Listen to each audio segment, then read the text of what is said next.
Hello everyone, hello. I think I've got my light on the wrong shade. There we go. What a way to start stream. I'm joined by Nick, he is in Discord, and Jack is to the side. We have... What's up, chat? We have the final. The goddamn final. I honestly don't know what to do. Like, I hate being in finals, man. The one that season 3 was a blessing. Watching Nick having to go through all of this. Behave, you Win, love it. simple. You Yeah, love I mean, finals. Oh god, I mean, this matchup on paper seemed great. Both his terrors, I have direct answers to. My team was almost an okay counter to many of his techs. And then we hit testing, and then testing went a bit AWOL. It's been all right. We fixed the problems. We fixed them, yeah. We got the team in the shop. We got it up on the ramp underneath the chassis and whatnot, and we tinkered, right? I wonder if I can. You know what? Let's see if we can pull Nick on the screen, and then we'll have just like some general chit chat about this season. We've still got kill leader. I'm assuming is Jack's Armor Rouge. Woo! Last time I checked, it was. That's all I care about. for what, fourth season? What is the kill leader count? What is the kill leader count, and can it be beaten in this final match? Can somebody knock Jack off the spot? I'm not sure. Last time I checked it, Jack was like way ahead. Courtesy of me getting absolutely swept by it. You were one of like 3 people. Are we going to reveal MVP Coach and MVP Mon? Yeah, I think so. 3 of us are here. I feel like it's... I think MVP Coach is a pretty easy one to pick. But we'll get to that in a second. Let me get Nick on screen, if I know how to do this correctly. Oh, there he is. Look. Ta-da. Hey, nearly. It's all right, I'll fix it. You got a lot more Discord stuff going on there than you need. See if I can make you super big, and we'll drag you to the side.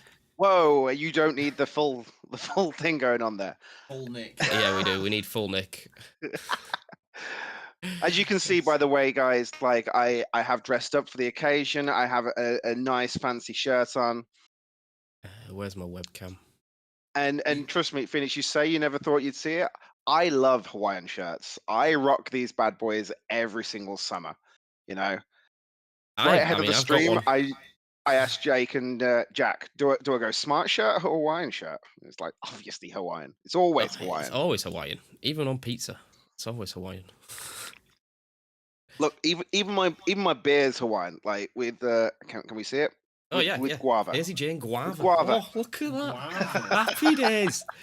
I'll stick some music on in the background. We'll have some like banging Pokemon tunes in the background, and then we'll just do like a sort of like recap, I suppose, of the season. Go through what was your favorite matches, favorite teams, what Pokemon you surprised you.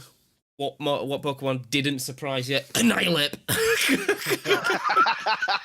I mean, arguably, it surprised me by not doing the work it was supposed to do, right? Yeah, so let me just put on some Glitch City. Turn that shit down because it'll blow someone's ears out. I think that's about the right level for the music. Let me know if the music's too loud. Nice and serious. Hey, Toxic, what's popping? Also, by the way, I have newest obsession, Mothra from the Kaiju series with Godzilla. What's that?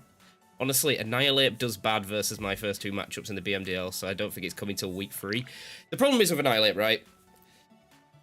It's a better single strat than what I've seen, because I saw Joey Pokemon do it. I think he copycatted Final Gambit. I think you can only do it in... Oh, is it copycat, or what's the move? Basically, he had a move where Annihilate clicked Final Gambit, then the next mon came in, he did a move that copies it, I'm assuming it's copycat. Yeah. he final gambited again, and he did it 4 times in a row until Galarian Slowbro swept at the end. So basically, he just took out the whole team by just final gambiting. It was 3v1 with Slowbro, and he swept the whole thing. I mean, that Galarian Slowbro is something else, though. I'll tell you that for free. Quick draw, quick claw. 44% chance to go first in any situation is ridiculous. I'm very tempted to draft it. I like it a lot. It's on my list. I like it a lot. I like that and the Slow King as well. Less so Slow King. So let me pull up the Google Sheet active season. And we will go to team data, I suppose. And then we shall look at the teams that were drafted. Go to 90% so I can see everything. I think that's an Altari. 8 to 80. I'm gonna type it in. 80%. Is the music okay, guys? Obviously, Nick won't be able to hear it, but I can't hear a thing. No. We also, I don't know if you probably know, we can't see the information on the screen if you care. Yeah. So this is just going to be our face. I'm not going to lie. It's the first finals where I've done 0 prep. I made that intro this morning. I mean, prep for like graphics and stuff. So I made that intro this morning in like an hour. And then I've got like the battle screen, which is the same battle screen we've been using all season. So it's like... Yeah, we normally have the finals day be a little bit of a spectacle and what have you. We try and get all the council members here to go through it, have some, pre-match matches and what have you. But it's just, it hasn't happened this time. A couple of reasons. One, I think everyone is pretty much in agreement that this season has gone long and everyone is a little bit tired, which is lessons we've learned for next time around, right? Mm-hmm. But then also, like, everyone's schedule this time around has, at least from our perspective, has just been so hard to like keep on top of and what have you. It's things haven't fallen into place like we'd like them to, and just getting together has been really, really difficult. Yeah. Like, I mean, we'd have loved to have had a podcast for finals. Like, we always love to have a podcast because it gives us an hour of just start stream, it's pre-recorded, and then we all just walk away. And we're not even here. It's great. We have an hour off. I normally go do chores or something. So, starting off with the Azalea Towers Slowpokes and Joel, he had a Garchomp, Palafin, Corviknight, Mismagius, Ceruledge, Raichu, Orthworm, Florges, Altaria. I didn't get to see much of his team. It seemed really good on paper. Like, stand out. I feel like he did take a few scalps. I think he definitely did take a few scalps. His final record was... let's have a look. His final record was 5-6, but -5. So... I mean, 5-6 in this league is honestly not bad. Like, it has been a tough league. It's been an absolute slog. Definitely on Scarlet's side as well. Like 11 games in a season. It's just like, Jesus. Yeah, let's not pretend. 5 wins out of like all of these very difficult matches. Honestly, it's not bad. I feel like if it's out of 11 and you got 5, that's almost hitting the 50% quota, which is as good as you can hope for going into it. Yeah. Unless you're really, really confident and what have you. We had a Chicago Crocodiles, which we saw all the way up to the semis, showing that T-Tar is back with a vengeance. He's used it well. It's been really good. Serena, Arcanine, Houndstone, Hatterene. Pawmot was a very good addition at Rostermania. Espathra, Lycanroc midday, and a Fungus. I did think the Fungus actually got some screen time at one point. I feel like he brought it, or was going to bring it, and then I feel I'm sure he's brought it once or twice at least. Then we had the Chicago Cubfoos with Iron Valiant, King Gambit, Rotom Wash, Noivern, Donphan, Espeon, Breloom, Camerupt, and Spiritomb. Like, the Donphan...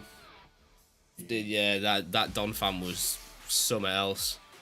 It was a lot better than mine, let's face it. Yeah. I was never able to make it work. It worked well here. And then the Valiant didn't do as much as I expected, but now knowing what it is, I feel like it's heavily invested into singles.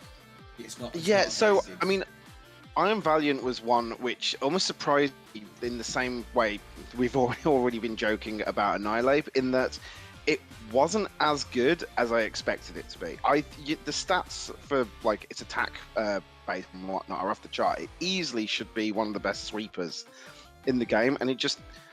I don't know. I mean, I'm not saying that the Confuse used it badly. I just don't think it put out the performance that we were possibly expecting.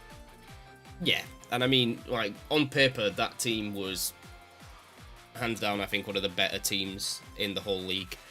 The first bit of the draft. Sure. The Detroit Foreign Dittos picking up Iron Fawns. I didn't get to see a lot of their games, but I'd love to have seen Iron Fawns in use, because I think Iron Fawns is actually okay with Terra. Gothitelle, Azumarill, Cyclizar, Oranguru, Pelipper, Breloom, Salazzle, and Berserker. I mean, it's a good team. Very hard leaning into Trick Room. I saw a lot of Choice Scarf Trick with Disable and Encore. Okay, right, bin him off. We're never talking about him again. We have Seb and the Moz Deep City Milotics, my Fluttermane counterpart.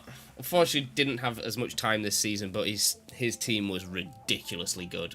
Fluttermane, Indeedee, Sliverwing, Crocodile, Slowking, Tauros, Aqua, Tinkerton, Frostlass, and a Magneton.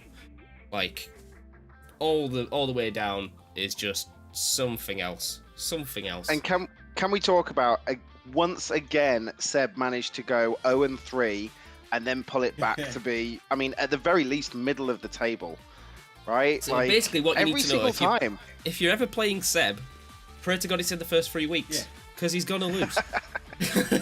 Yeah. It takes a while to warm up, but once he gets there, he's there, you know? Do we skip over the gimme calls? Yeah, we can do. Didn't see a lot of it, and then had to...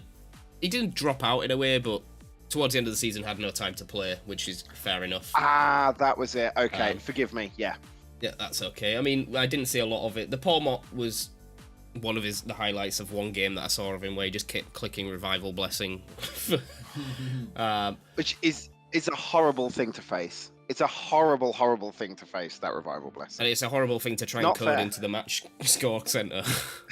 What was Scott's team? I don't remember much. He was Meowscarada, Murkrow, Volcarona, Pawmot, Veluza, Gardevoir, Revavroom, Dugtrio, and Oricorio Sensu. He likes Gardevoir.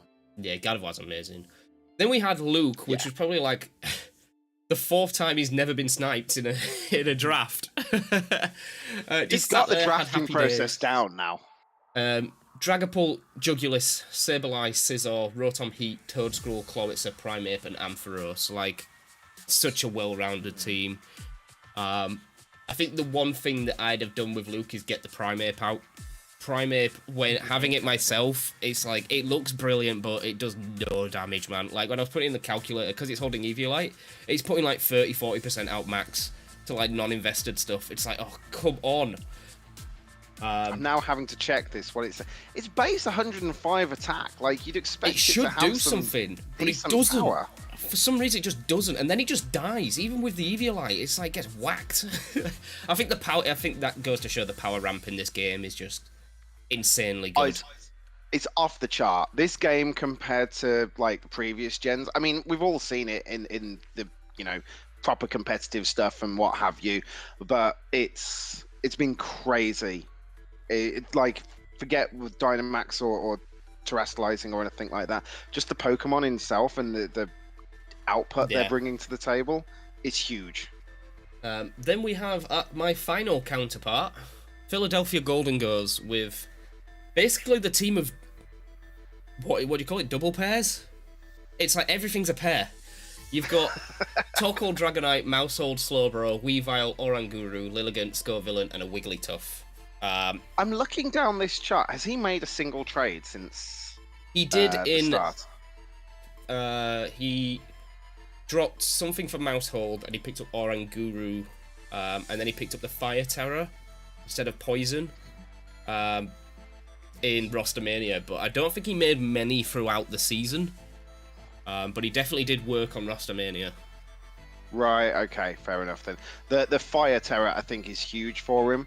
Like, when cause let's be honest here, I've obviously helped you do a fair bit of prep. When I was looking at that Fire Terror, it works so well with his team, and obviously we'll come back to your match in just a bit, but it's something that you've got to respect. Especially Sun. Sun Fire. I mean, that's the obvious play, but like just in a defensive format, it just works really, really well. Then we have the Tampa Tyrantrums, which we didn't see a lot of as well, but had Amoonguss, Gengar, Armor Rouge, Umbreon, Klefki, Toxtricity, Colossal, Palossand, and a Bramblegast. Yeah, I don't think many don't know if I've things. seen a single one of this. I saw Luke play it, team's matches. And it was a very itty team. It didn't really have a lot of synergy. And once again, we saw Gengar hit the field, and Gengar get straight away annihilated and ripped off the face of the earth. It's like... Okay, here's the thing. Gengar is great in singles, but in doubles, I just don't know at least in like a draft format, I just don't know as it's the play. Like, it does need Levitate back. Levitate would help it, but I think there's still so many issues with it. The problem is that it just dies to a single hit. You can't... It takes nothing. It's not able to tank anything at all. It's almost like a worse version of Fluttermane. Yeah. Phoenix said, yeah, you need to set up some screens and spores from Amoonguss and then you get it in. Yeah, like, I mean, Status plus Hex is a brilliant play with Gengar.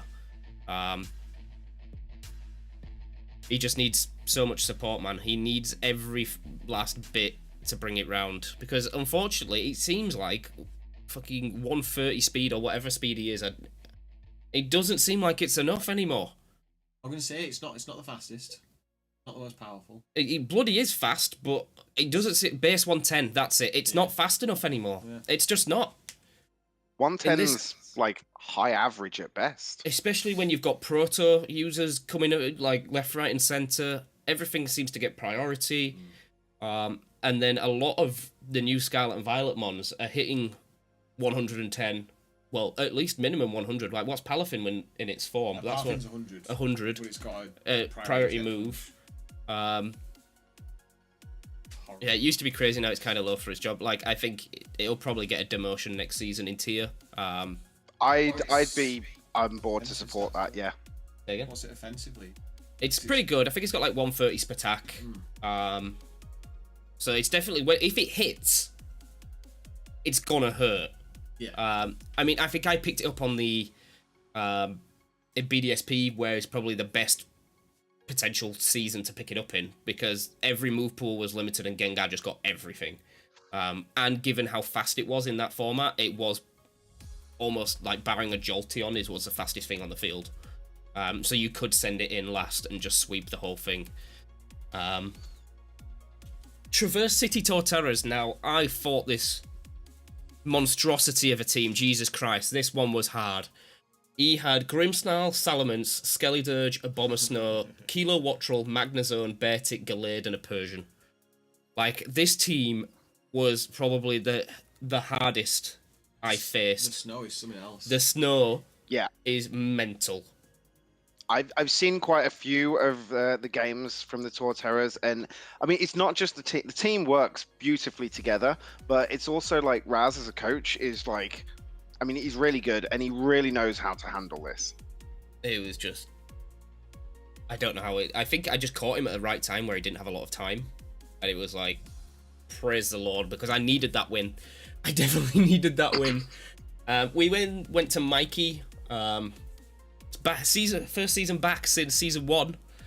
What a man. We missed him so much. Yeah. Hydreigon, Mousehold, Quackavall, Rotom-Mow, Drifloon, Satitan, Colossal, Medicham, and a Clodsire. Now, Mikey made some trains this season that were a bit questionable. Mimikyu for Quackleval. I was like, no. But he's used mons that he wanted to use. Yeah, he really wanted to use that Quackleval. I think like it was probably a last-minute change to not draft it in the first place, because I know we spoke to him ahead of time, and he was really up for using it. Like, he really liked it. And to be fair, Quackleval is good. Let's not write it off. Quackleval is a great Pokemon. And then he also had it's not the norm.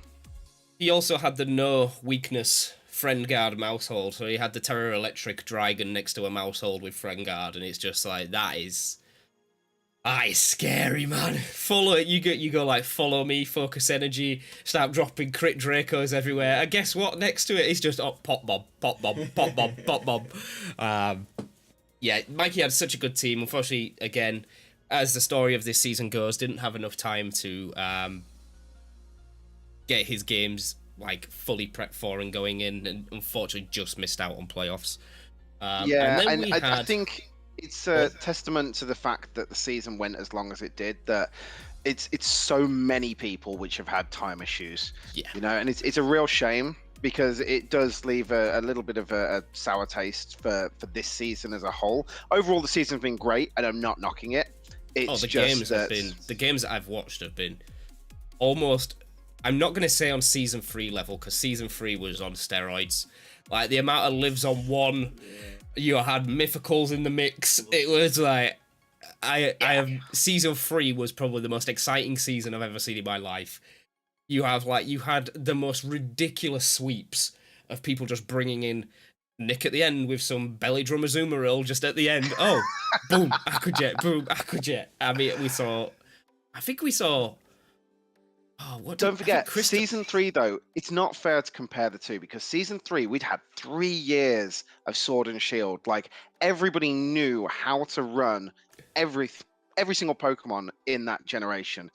This time around... Phoenix with the Tangela sweep in week 1. That was insane. Yeah. You know, there was some crazy stuff, but this time around, I think everyone was finding their feet a little bit still. It's gone on long, but it's still been really good. And you mentioned those Lives on 1. Trust me, I have seen more than our fair share of Lives on 1 this season. There has been some tense battles. There's been some real ones. Between you and this guy. Fucking timers.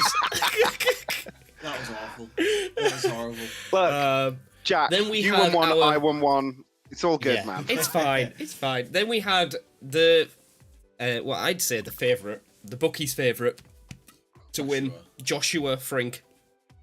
He had Roaring Moon, Annihilate, Sylveon, Tauros Blaze, Farigiraf, Arboliva, Pachirisu, Quillfish, and Amorgrim. Like, if you could ever draft a team... Like, the only thing I can think of that maybe didn't really fit that team was maybe Arboliva. I think he could have got a bit more value in on that slot. I know it's very good, but we never saw it. So it's like, if you don't bring it, it's obviously not bringing value. It is a trick-room Pokemon. There's arguments for and against it, like, because you see Arboliva, you obviously know that there's going to be the grass terrain, and so you stop prepping things which could potentially damage you, like hurt you, such as things like Earthquake and Bulldoze, because is that what you really want in a Pokemon if it's not going to do the same damage? So having it there is a good, like, deterrent to things, just in the prep stages anyway. But no, I agree, it didn't get anywhere near as much time in the sun as it probably deserved. And then Josh didn't have time, but for good reasons, because he's now at World Championships for the TCG. So big congrats to Josh for making champs. It's been a huge wild ride. Hey, Donkey. We're talking over the seasons. We're just doing like a season in review sort of thing. So that was the Scarlet side. Out of that, we got Kanto into the final.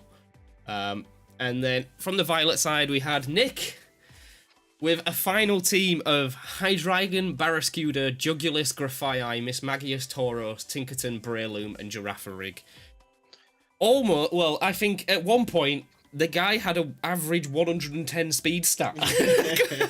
Oh, my average speed stat when I was at my peak was stupid, absolutely stupid. And I mean, it's still no slouch now. But something I've definitely learned from this season is, as important as speed is, like actually living hits is far more important. I think in the end, it was a very tough team to deal with. Took a lot of navigating. I was lucky again. I caught you on a week where you were busy, because I think you had a very good matchup into me, which could have docked me down into different positions. I think I could have swapped with you. Did I finish second and you finish third? Yes, I'd have been in the group of death and not Jack. Jack tried his hardest. Hey, Jack got out of that group. Let's not knock him. He did. I mean, that's a feat in itself, man. That's a feat in itself. We'll quickly skip over the Boston Bishops because we never saw them really play a game. Yeah, they quit before. Yeah, Detroit Lickitungs. Go on. Let's not skirt around the fact that as much as this season has been good overall, like the Violet side of things was a little bit of an absolute shambles. A shambles, yeah, that's the right word for it. Purely on the sheer number of people that unfortunately dropped out. I think that's worth a read, just because like everything that got taken. That team was the best team, I thought, in our league. It did get it. Well, it got annihilated in a way because we then had 3 picks from that team. We had our 3 forced trades. But it did have a Meowscarado, Dondozo, Tatsugiri, Slowbro, Gardevoir, Flamigo, Copperaja, Sandaconda, and a Hypno. Nuts. He finished with a good team. Yeah. Detroit Lickitungs. Bear in mind that things like it had Rotom Heat to begin with.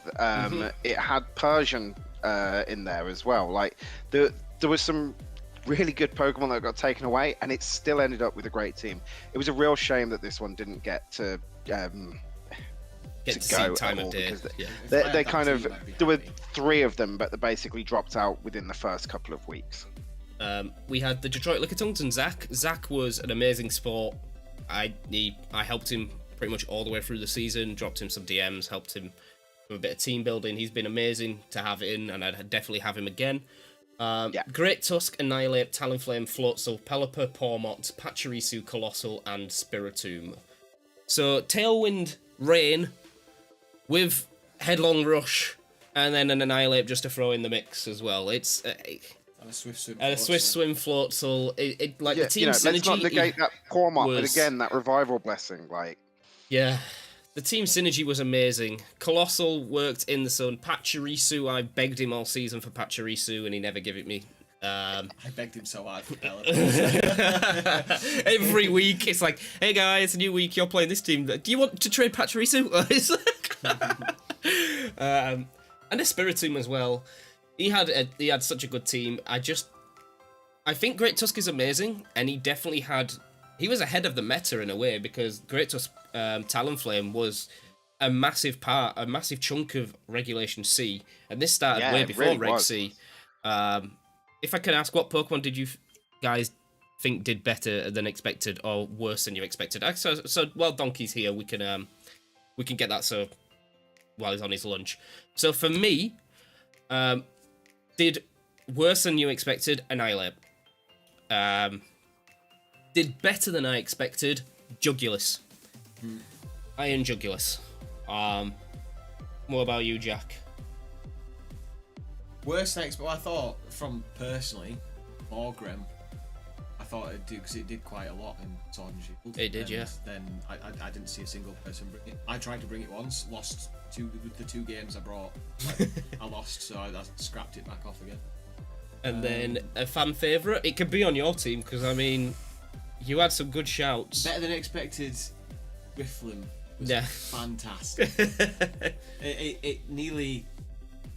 The first game I used, it missed 2 Vital Will-O-Wisps, and I nearly threw the whole thing out. And then after that, it just destroyed everything. Anything and everything. It just took anything physical, just ran it into the ground. I know Phoenix will vouch for it. Yeah, Phoenix had a horrible time with it. Josh as well. The players versus Josh that won me the game. Drifloon was Basically, see a roaring moon, put Drifloon in.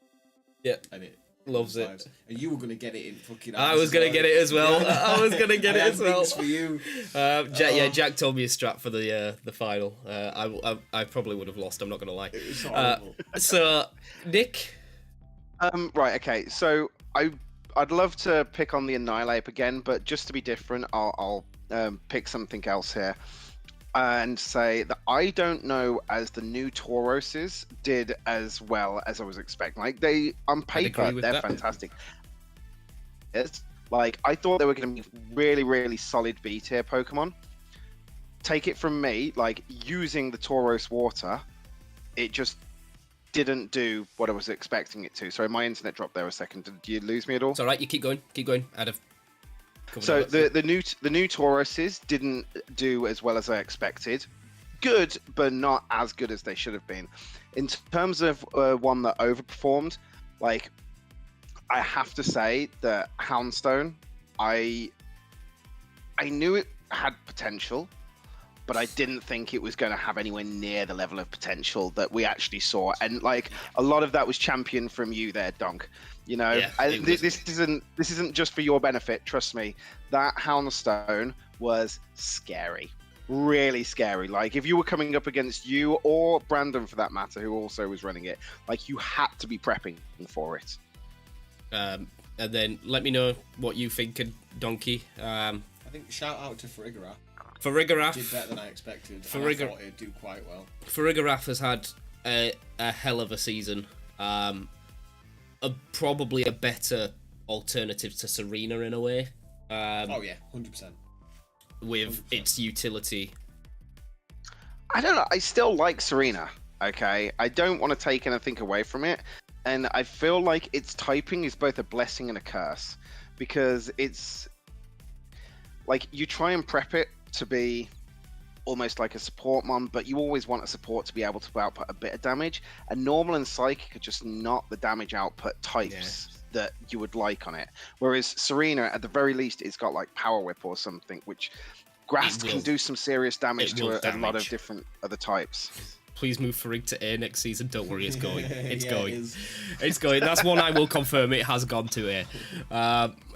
So, moving down the list, then it was me.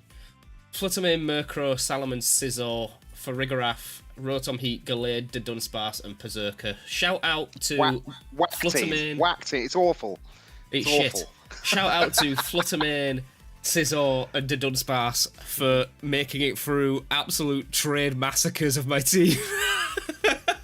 Your team, like, hang on. Do we have the original version of your team? My original team. Curious, yeah, I could how many Pokemon are still there? No, it's just to the left-hand side of what we were just looking at. So Fluttermane, Scizor... Fluttermane and Scizor are still there.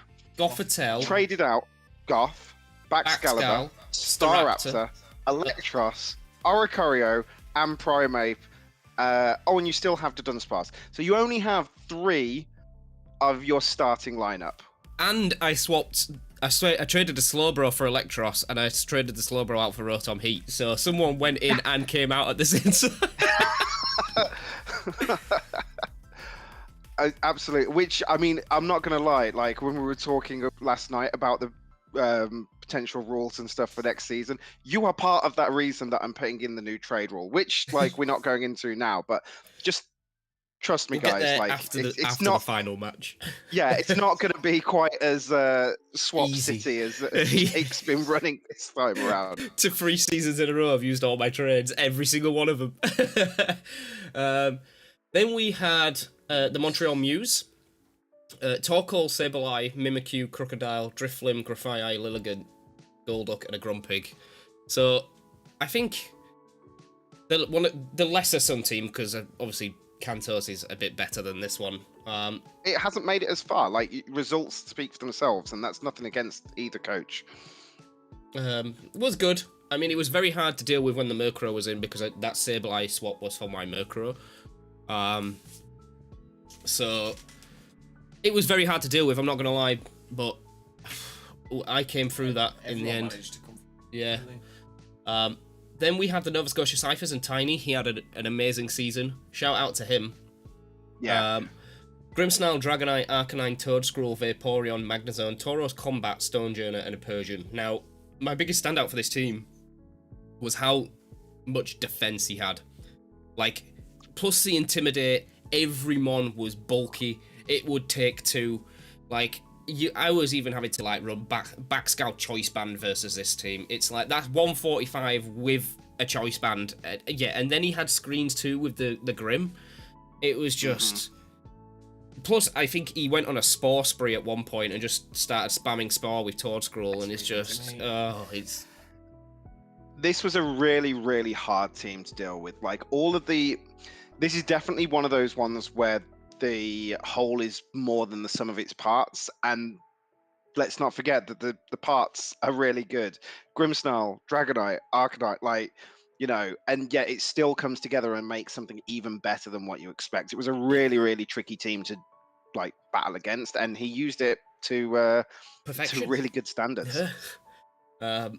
Unluckily fell up in groups, but someone who didn't fell up in groups, Jack at the Pembroke Palafins.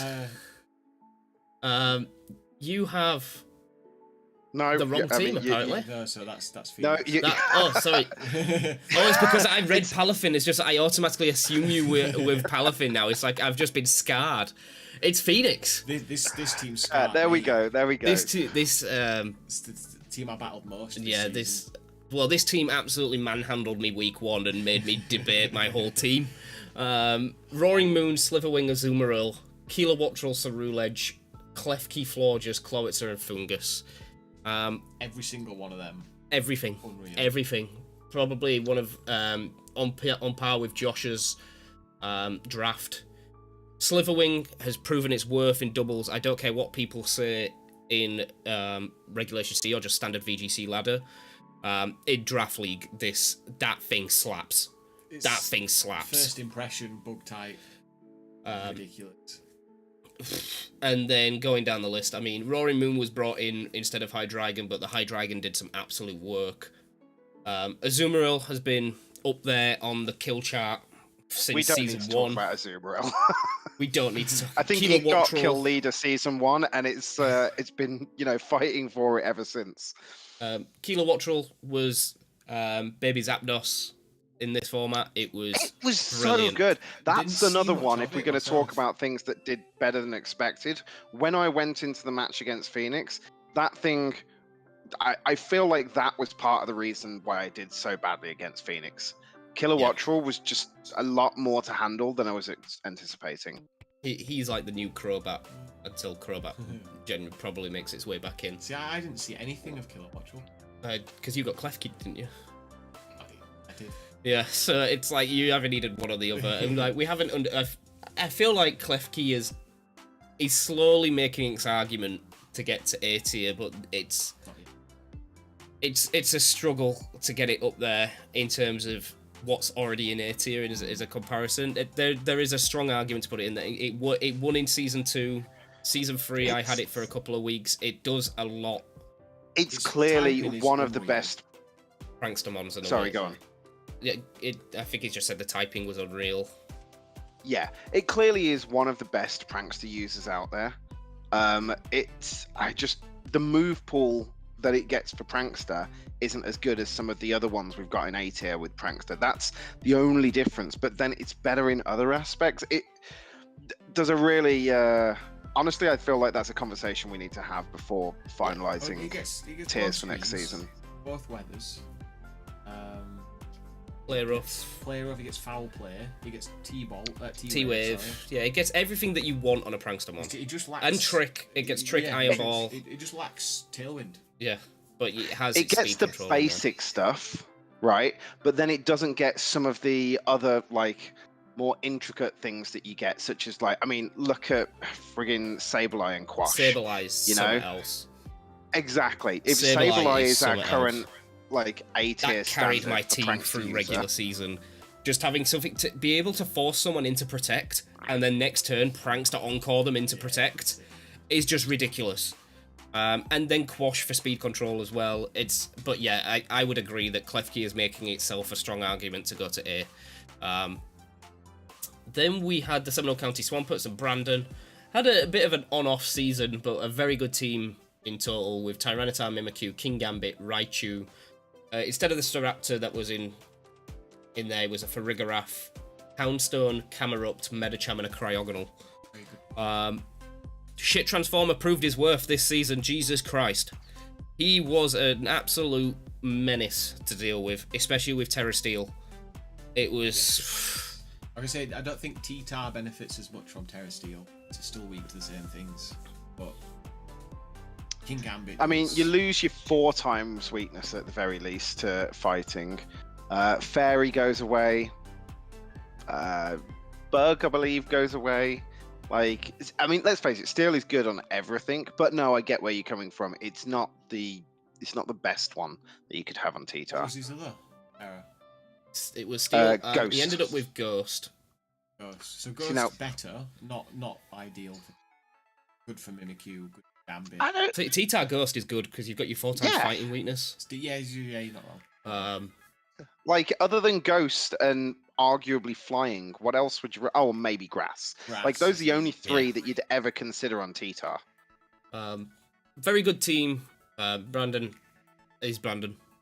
He will either sweep you and absolutely kill you, or do something stupid. It's, as we say every single match, it's Brandon doing Brandon things.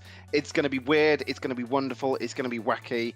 You're going to love it. If it works, it's going to be brilliant. If it doesn't work, it's going to fall flat on its face. And I love Brandon for that. Like, he's never afraid to do what he wants to do. Yeah. Then we had the Southside Score Bunnies, but he didn't really play a lot. Iron Bundle, Mousehole, Goodra, Ceruledge, Hatterene, Honchcrow, Luxray, Tauros Combat, and Berserker. So at the time, this was the hardest counter to my team I've ever had.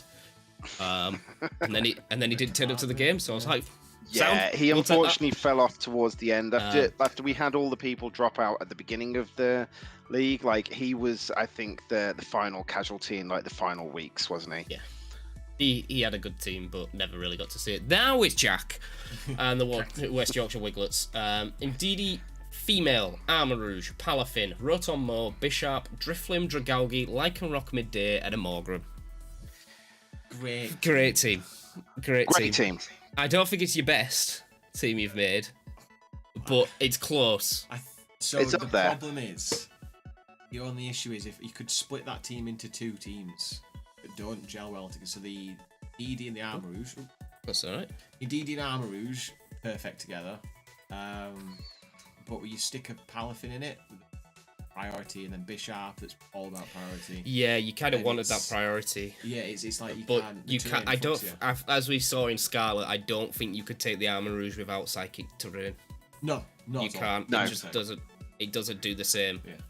It's the sole reason I feel Armarouge is better than Ceruledge, which, let's face it, I think without Psychic Terrain, Ceruledge is better. Yes. Okay. 100%. However, because Psychic Terrain is an option, Armarouge is leaps and bounds ahead of it.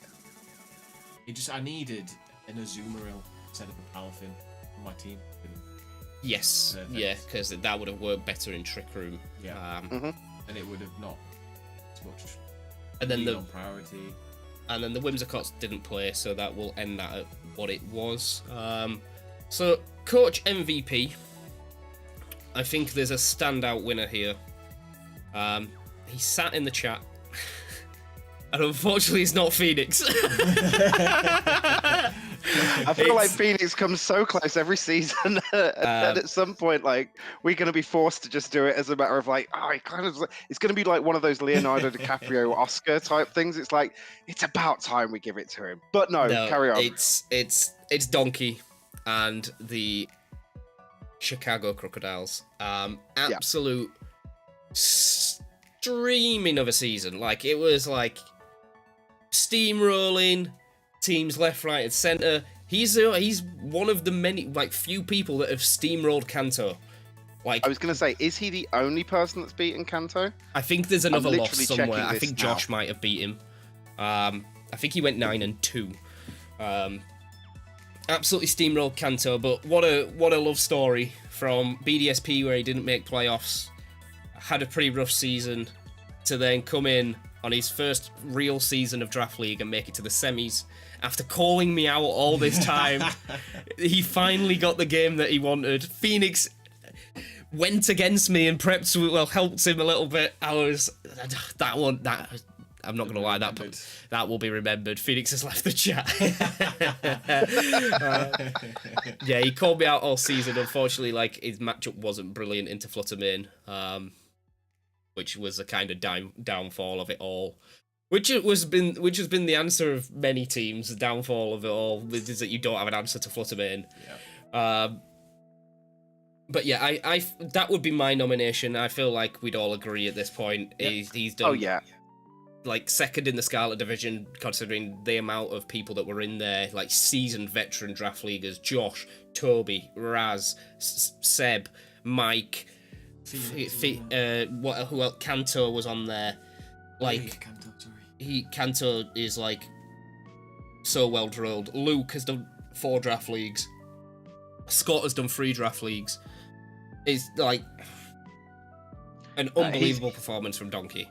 Donk has performed absolutely fantastically. He drafted a brilliant team, right? I mean, you look down this, T-Tar, Serena, Arcanine, Houndstone. I know that's obviously the top spots, but that's what you're looking at when you're looking at a team. That's always going to be the core, and it's great.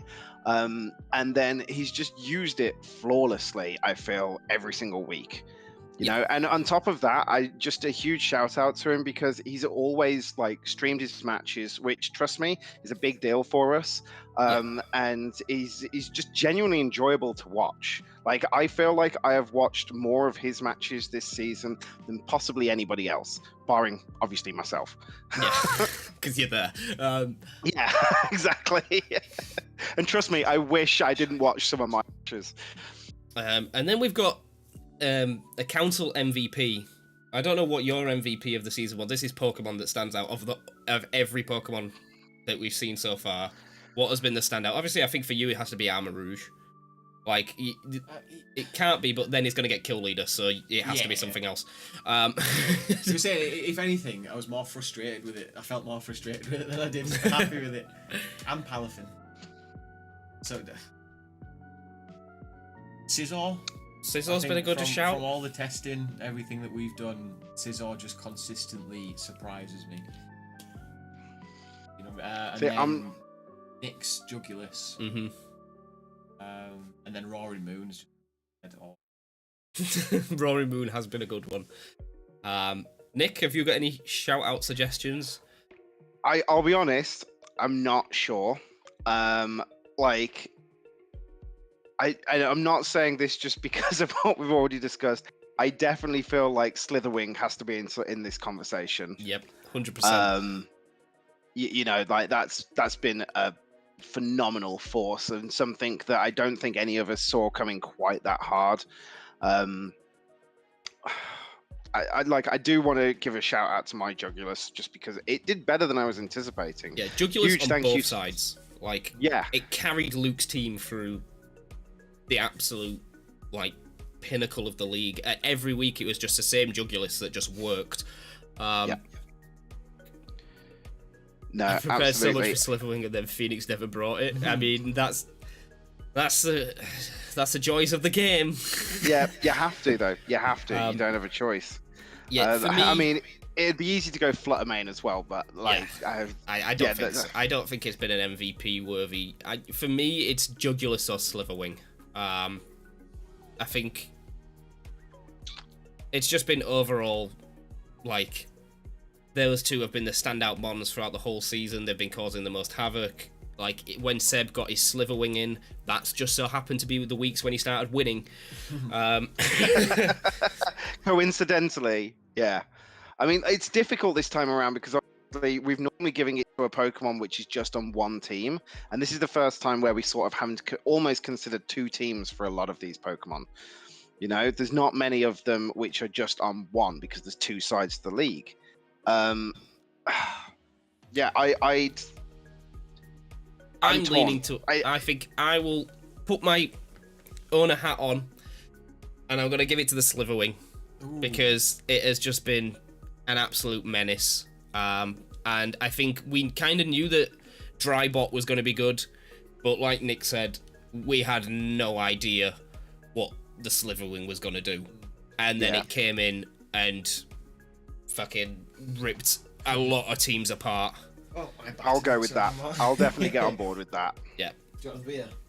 No, because I believe we are like 1 or 2 minutes away. I think Kanto has just messaged me. I'll have a beer if you're offering, Jack. I'm nearly out. He's just getting ready now. He's going to make his thumbnail for stream and then use the bathroom. So we've probably got about 15 minutes. We've just lost it. I'll bring Nick back on. I was going to say, what happened there?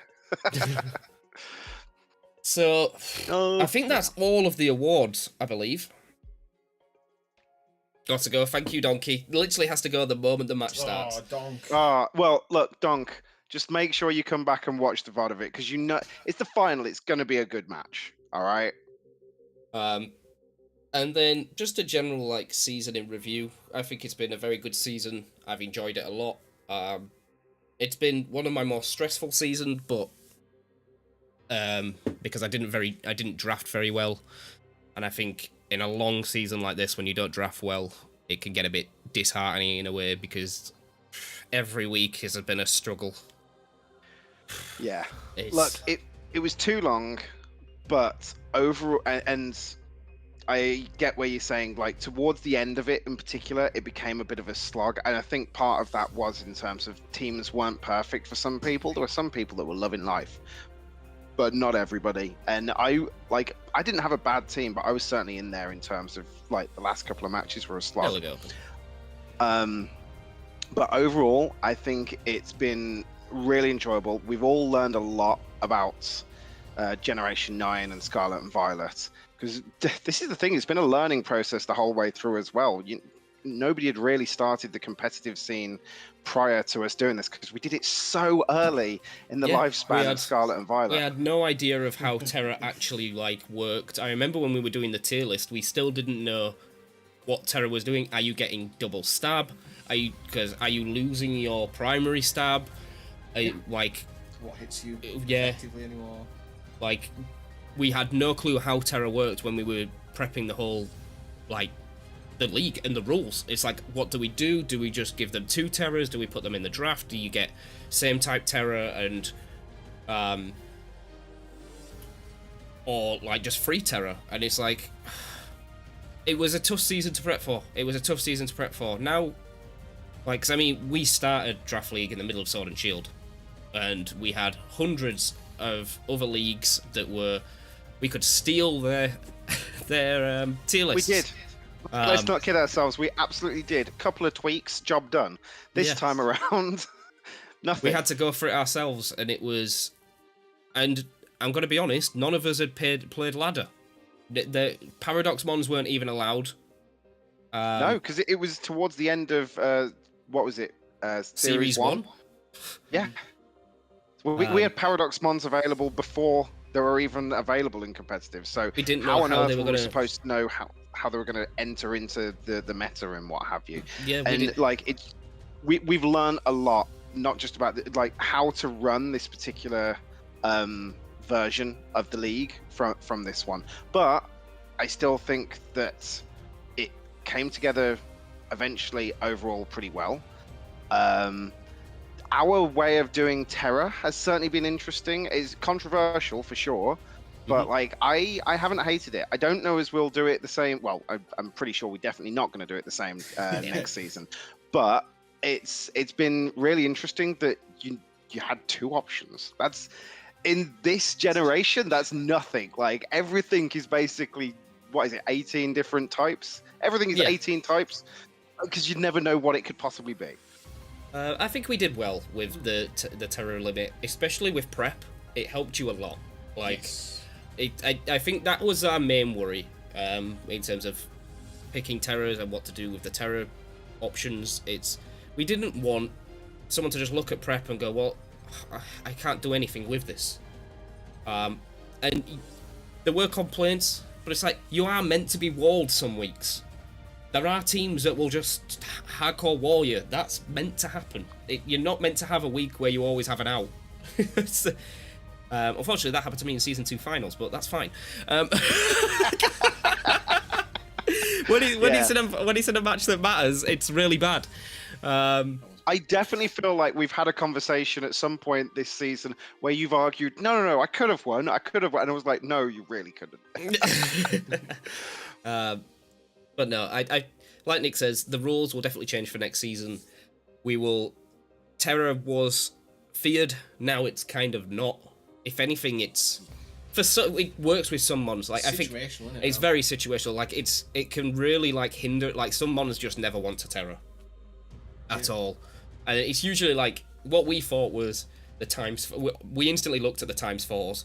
It was like High Dragon now becomes completely viable as a steel type. Salamence now comes completely viable as a water type. It's like your T-Tar has become another like. Jesus Christ, it's gonna be. Like, I didn't expect T-Tar to be that bad. Like every season, I've used it season 1, and then season 2 got destroyed. Season 3 got destroyed. It's like it didn't really, and that was with Dynamax as well.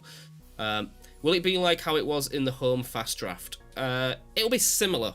It'll be similar in a way. It'll be a lot closer to that, but not exactly. We'll find out. We will find out. In about an hour. You will have preliminary rules. They are still in draft. They are yet to be approved by Seb. So take it with a grain of salt when I say it, that probably half of it will change.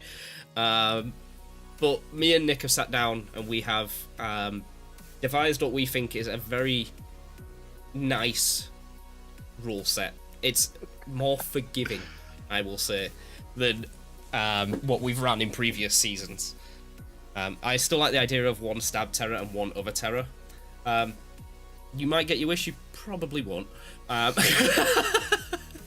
It'll be there in. Yeah, watch the match and then stick around for rules, right? You know, the match is just the precursor to what you're all really here for. No one cares about this. This is the. God, just sack it off, Jake. I'm gonna try my best to throw. I'm just gonna click protect all the time. Yeah, perfect. We're all here for the season 5 rules. I mean, this I did change the name in the sheet. Like this was meant to be. I've still left it as the circuit, but this is season 5. This is season 4. I don't. It is. There's no beating around the bush here. That this is been. Long enough. It's been long enough for 2 seasons. So this is season 4. Which means next season will be season 5. Thank God for that. I was really hoping I wasn't gonna, because like the videos that I've put out, I've been calling it season 4 the whole time along, and it's like, this is gonna get really confusing if I'm still calling it season 4 next time. No, it will be season 5, and this one will still be called the circuit. It'll still be called Draft Circuit, but season 4. Because I do like the idea of the circuit. It has helped a lot. It would have helped more if we had more EU guys, but like in terms of scheduling, it has really helped a lot. And it allowed us to get more people into the community into our little league that we never thought we'd get. Jesus Christ, if you told me we had 12 players in each league wanting to, so like 24 players wanting to play. Like season 1, we were scraping the barrel to get 12 or 16. Now we had 24 scraped. and more. I was scraped up. We had 24 and more. Like we had backups. Like we had 4 backups. It was ridiculous. So obviously we saw the interest and tried to make the league as accommodating as possible. Now, in hindsight, we're not going to do it again. But we will be back to shorter seasons, which means you can get more seasons in, which means you can have more teams per year, I suppose. What we want. Yeah, you want more because you don't want. You want to use variety. That's what team building is the fun part. Draft is the fun part, and the more drafts that we can have, the better. I suggest we just do fast drafts. 3 weeks, and then you redraft everything again, and then another 3 weeks, and you redraft everything again. Jake, not everybody wants to change their team every single week like you do. Like I know some people do, but some people actually draft well. Yeah, I don't. It takes me a while. You need to learn this skill. It takes me a while. Look, 3 finals in 4 seasons. You clearly know what you're doing when you're out there on the battlefield. But for the love of God, learn how to pick a better team.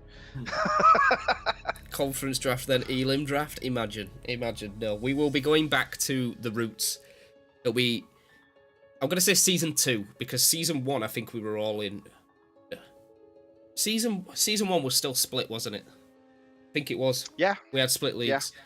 But I like weighted divisions, which is what we came in with season 2. It was supposed to be, but it just ended up the same. Pretty much the same divisions. It'll probably. I think we're to be honest, we're all on the same. We're all on the same like skill level weighted now. divisions at this point is we're going back to season 1 style, guys.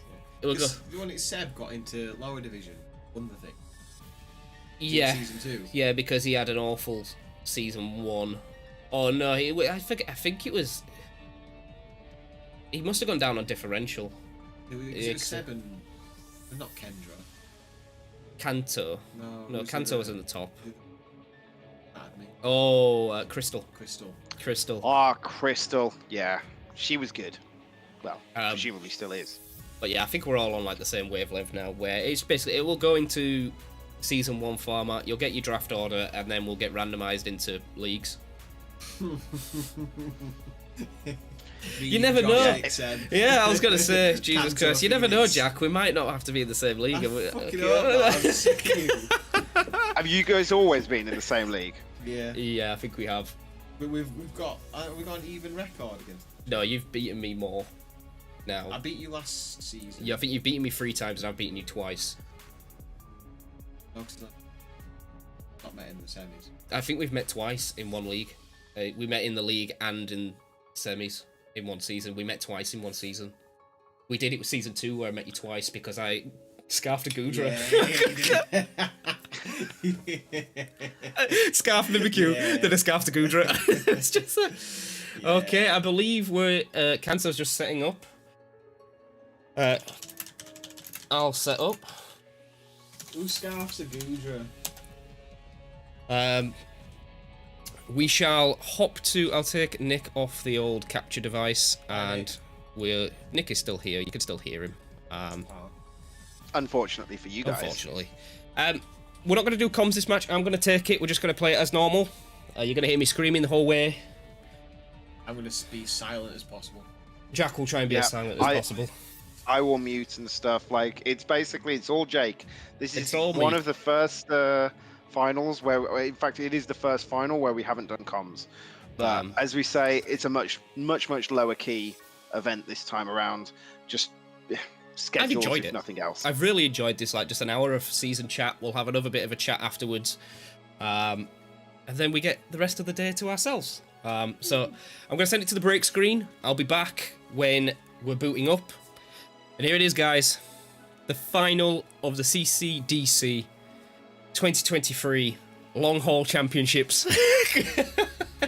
I will catch you all in about 5 or 10 minutes. See you in a minute.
Alrighty, boys and girls, here we go, here we go.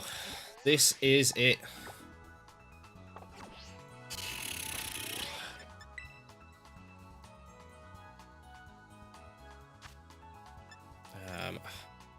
We are going to Link Battle.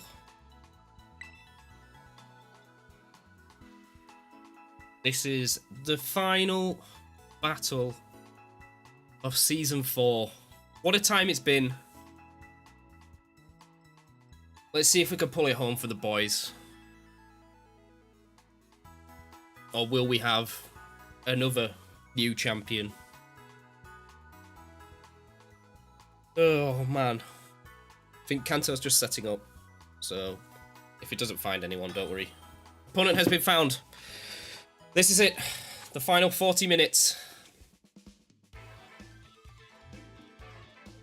It's up to you to decide the battle rules. It's official rules 2, I believe.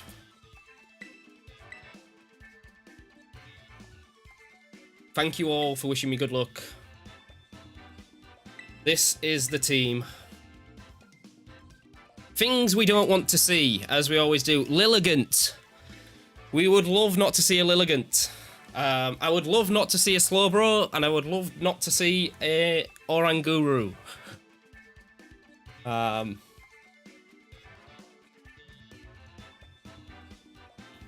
Or no Mousehold. In fact, let's just let him bring 2. So no Oranguru. Looks like he's gone with the same team as what he ran versus Jack, which is Torkoal, Lilligant, Hot Bomb Mouse, probably Multiscale, Dragonite. So we lead with our Murkrow. It's not exactly a Trick Room team. It can be, but it might not be. We're going to leave Heston and then Stella. And here we go. Let's see what we can do. We have Specs, Main, Scarf, Salamence, Eviolite, Phoenix.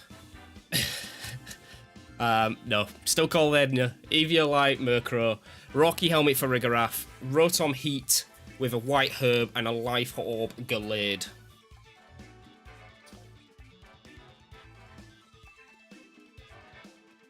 No Oranguru means that Murkrow kind of goes bonkers.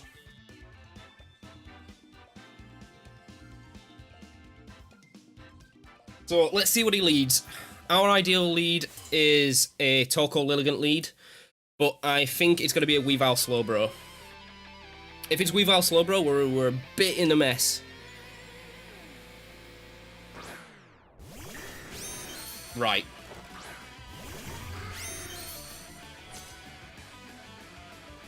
Okay.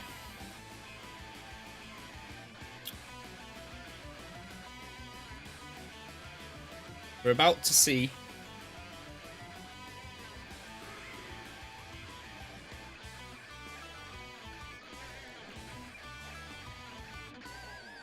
what this is. I think a taunt into the mouse is the best player. Terra Normal E-Speed. Fire. Good reads. Good reads.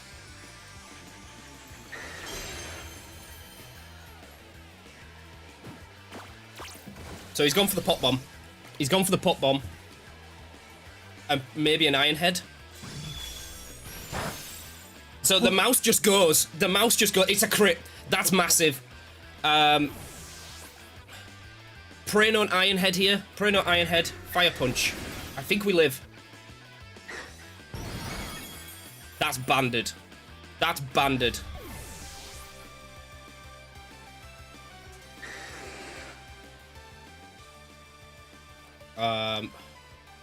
So Stella comes in here.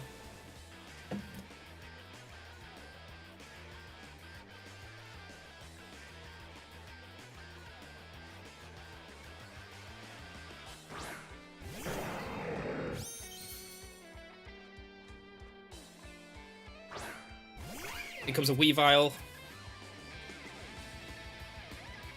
Now, I kind of want to Terra Ghost here. I just go for a Rock Slide. And if he's banded for Fire Punch, I'm gonna rain dance.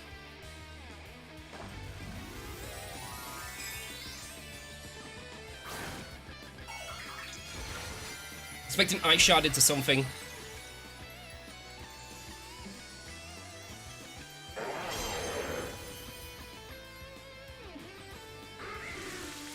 So no Ice Shard, so he's gone for Icicle Spear. He's gonna find out we're scarfed. What did I miss? Can we get a flinch?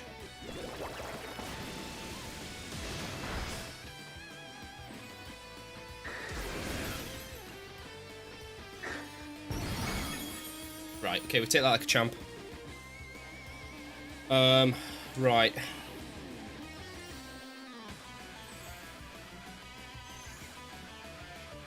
Gonna go for the Sucker Punch. In case there is a... That's fine, I suppose. In case there's a Sash.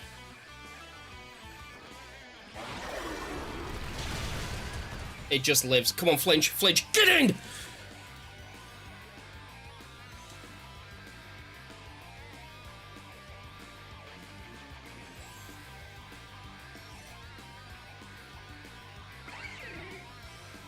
Yes.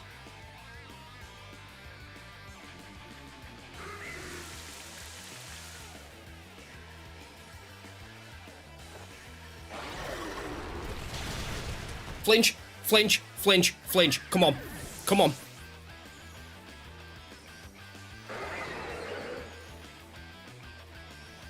Yes! Yes!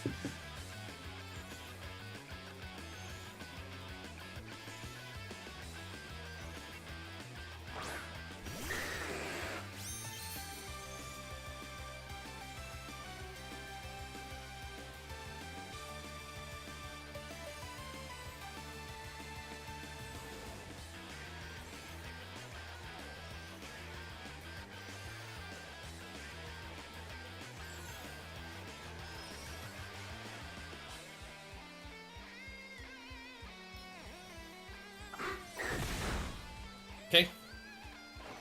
Rock Slide kills everything. Yes! Yes! Right, we're on, boys. I'm not gonna lie. That was fucked.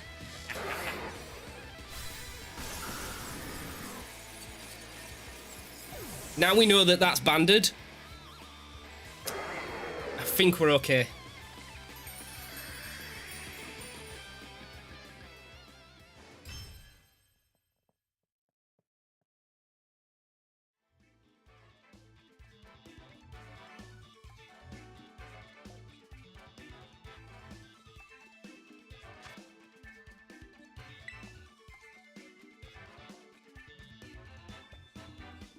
So I expect an Oranguru here. Or lead Slowbro. Like, it's gotta be Terra Normal Slowbro.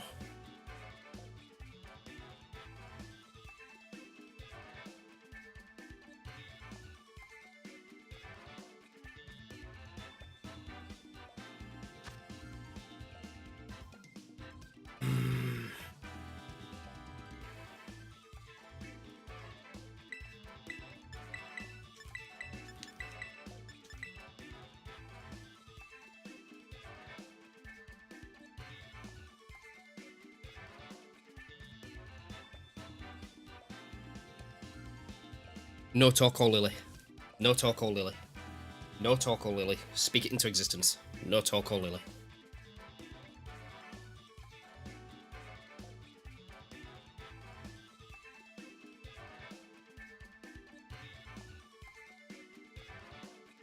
He's obviously changing his lead up somewhere.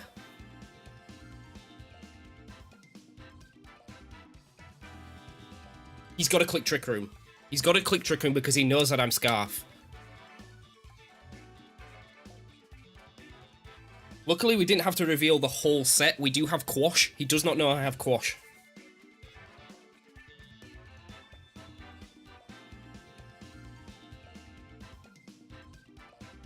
No Sash on the mouse.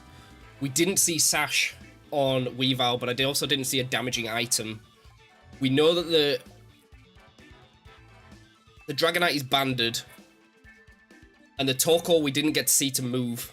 So I don't... But it's not Charty Berry, which is the massive play because Power Gem Okos.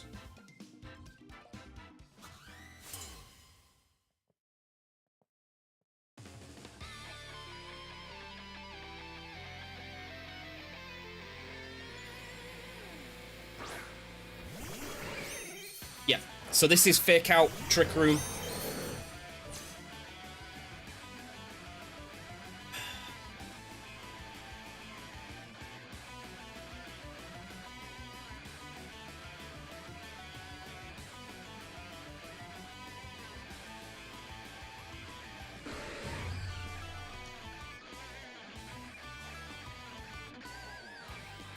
We just play for it anyway. We just play for it anyway.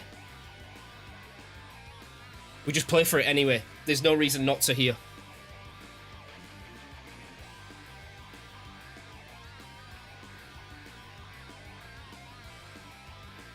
Terra Normal? No, it's me, Terra Ghost. No Fake Out, no Fake Out, no Fake Out, no Fake Out. He's probably Ice Sharding.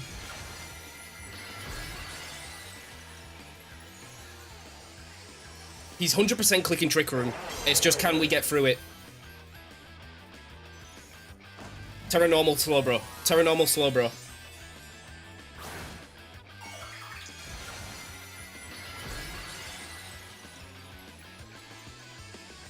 Question is, can he take it?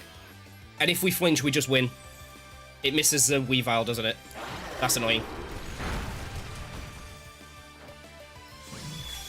Is it Sash? It's not Sash. Oh my god. It's a crit! I don't think it mattered. No. It definitely didn't matter. Trick Room? With a flinch as well. Trick Room, okay.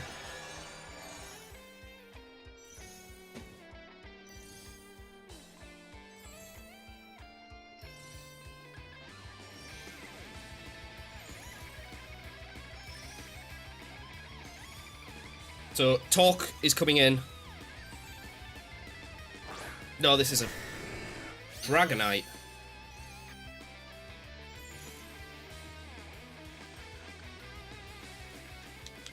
Gives me this.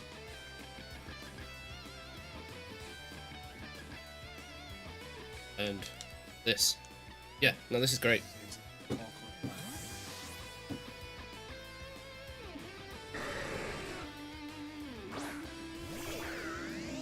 I'm expecting Iron Head into Fluttermane. And a Shadow Ball from Slowbro. And we're going to see if that Slowbro's Life Orb. Psychic. Ow. Life Orb. Okay. Yeah, Iron Head.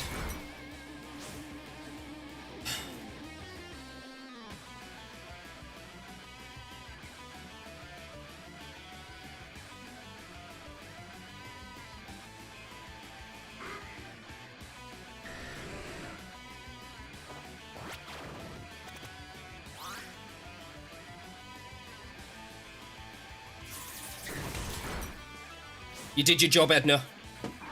You did your job.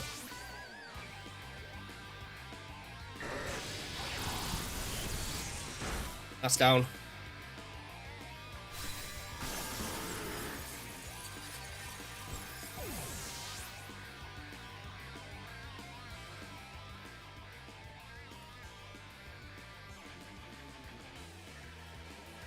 Mouse hold.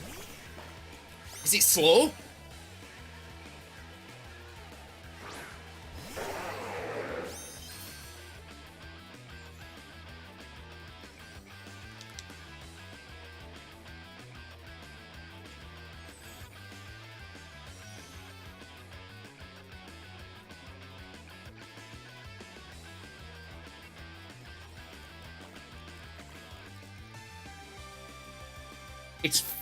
It's fucking obvious, but I have to do it.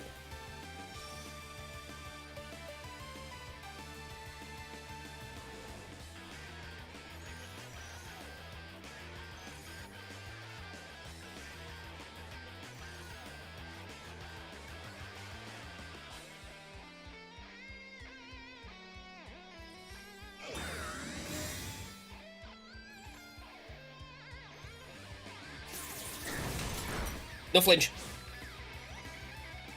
Hot bomb. Protect. Yes.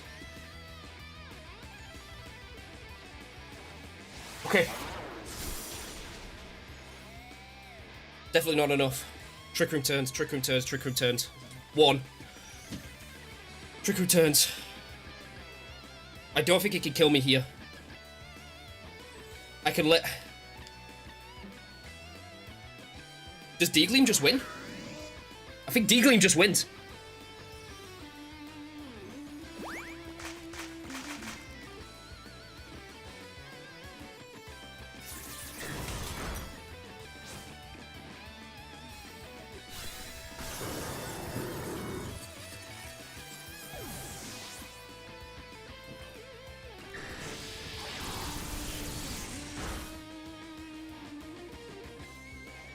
No trick room.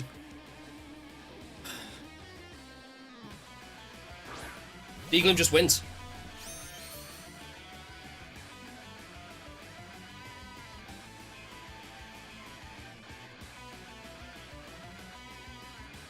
I think D-Gleam just wins here. We saw it kill the mouse game 1. Oh, he critted it.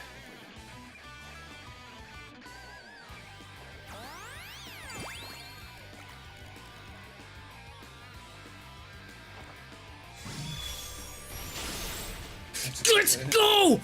Let's go! It's it again. Oh my god! Double champion! I need to apologise to Kanto. Yeah, you do.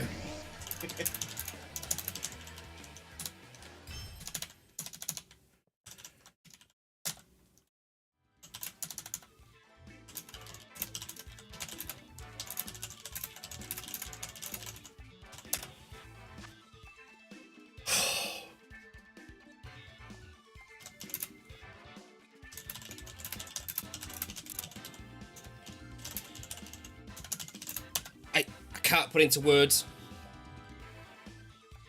how much that means. Jesus Christ. 2-time world champion. Thank you so much for everyone like giving me the support this season. It's been amazing. I'm gonna pull in Nick. I'm gonna undeafen. Hey Nick, like you are the man. God. That team was insane, bro.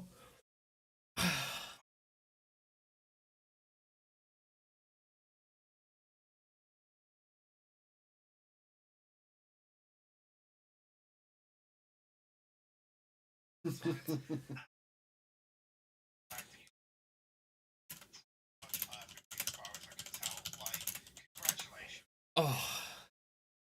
VMAX special attack. What, man? Yes. Modest. Or timid. Timid. Choice specs. Yeah, it's a crit mattered. Crit mattered on the mouse. I think he didn't. Not on game 2. Game 2 it didn't matter. No. Game 1 obviously game did. Game 1 definitely did. I mean, game 1 I had 2 flinches. It's and a crit on the mouse. And then, but I did have a rock slide miss twice on the Weavile. On two different things. Yeah. And I don't know if he crit me. I feel like it. No, he didn't. So yeah, it's 4-2 on RNG. He's been a good sport. He said, "Yeah, it's all good, bro. It was a hard matchup either way. I think I had a good plan." I mean, yeah, he definitely had a good plan, but I mean, game 2, I think you won outright. I could see the Iron Head from a mile off. The game 2 was like deserved. Yeah. Game 1 was a bit shaky. I still think Rotom in the back would have come in and done the bits. Definitely on the Torkoal. Because what was left? Torkoal would have been in the sun. Torkoal and the other thing was dead, right? Your Dragonite that was around.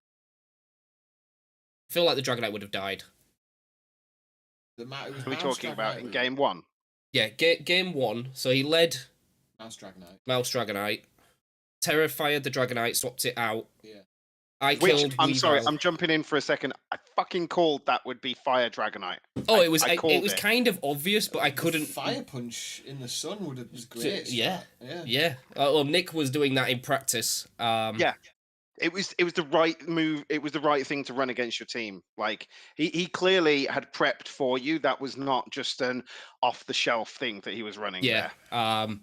The Fire Punch. Well, knowing from prep, I would have lived that, not in the sun. I think me and Nick ran that. So 100% knowing that it was banded was like massive info, because once that that Dragonite set, it's so easy to play around. I mean, Terra Ghost Salamence, man, is something else. Something else. It's pretty good. We didn't get Moxie running as good as we did in practice. No, but I mean, it definitely got there. It definitely didn't need. You know what would have been nice? Almost running it for Intimidate, just to know whether that thing, the Dragonite, was in a focus or not. Yeah. Like in hindsight, maybe that was the play. As almost like you said, you'd love Frisk. Like that was a mini Frisk. Yeah. But no, I think ultimately, like what he was doing there made a lot of sense. I'm a little confused about what he was trying to go for in game 2 to an extent. So slow mouse was obviously. Yeah, it was interesting because he was clearly built for Trick Room, but then almost not. Like he wasn't running Trick Room in game 1. I think it was 252 HP. And then split defenses, if I'm calling it. I'll ask him if I can have his pace. If it's 252 HP, I don't think a crit would have killed it. Jake, reveal it. So, we've had a chat about this. If Kanto was to have won, we would have let it happen. But I think in the general sporting of draft, and the fact that we are now going back to the format that we are, which is 12 teams... having a pick before the draft starts is too overpowered. So I will be relinquishing that pick, and we will be going as a standard draft. Yeah. But it would have been Urshifu Water. Yeah, man. You like your trade. Yeah, look, if it's max HP, Deagly crit wouldn't. It's crit.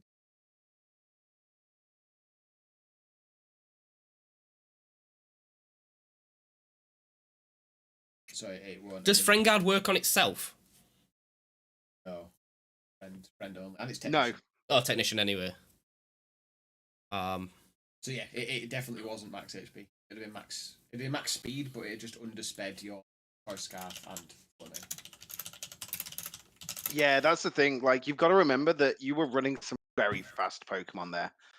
Like, Choice Scarf Salamence outsped everything, I think we worked it out to do, right? Or everything barring the fastest possible Weavile. I can't remember exactly. I think we sped it for the Weavile. I think we sped it outsped a Weavile.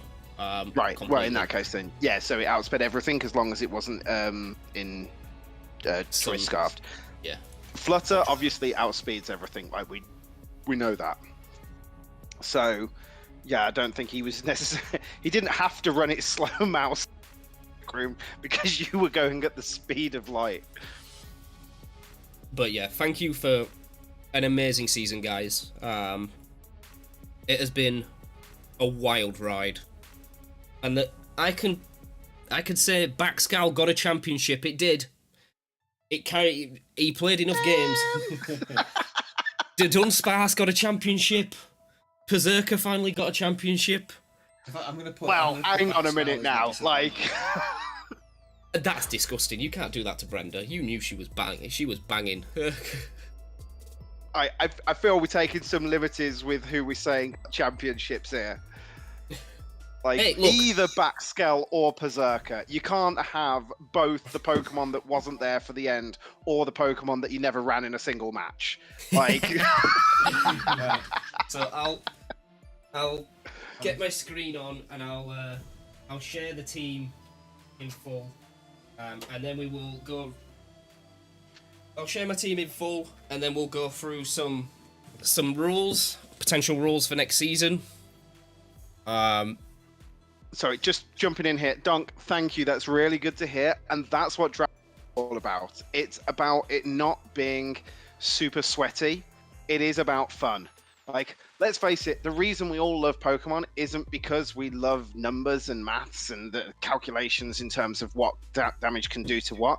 It's because we love the actual Pokemon themselves, the world it's built around and stuff like that. And Draft League actually lets you use all of them, not just the creme de la creme, Fluttermane and co. Although Fluttermane won. But that's neither here nor there, right?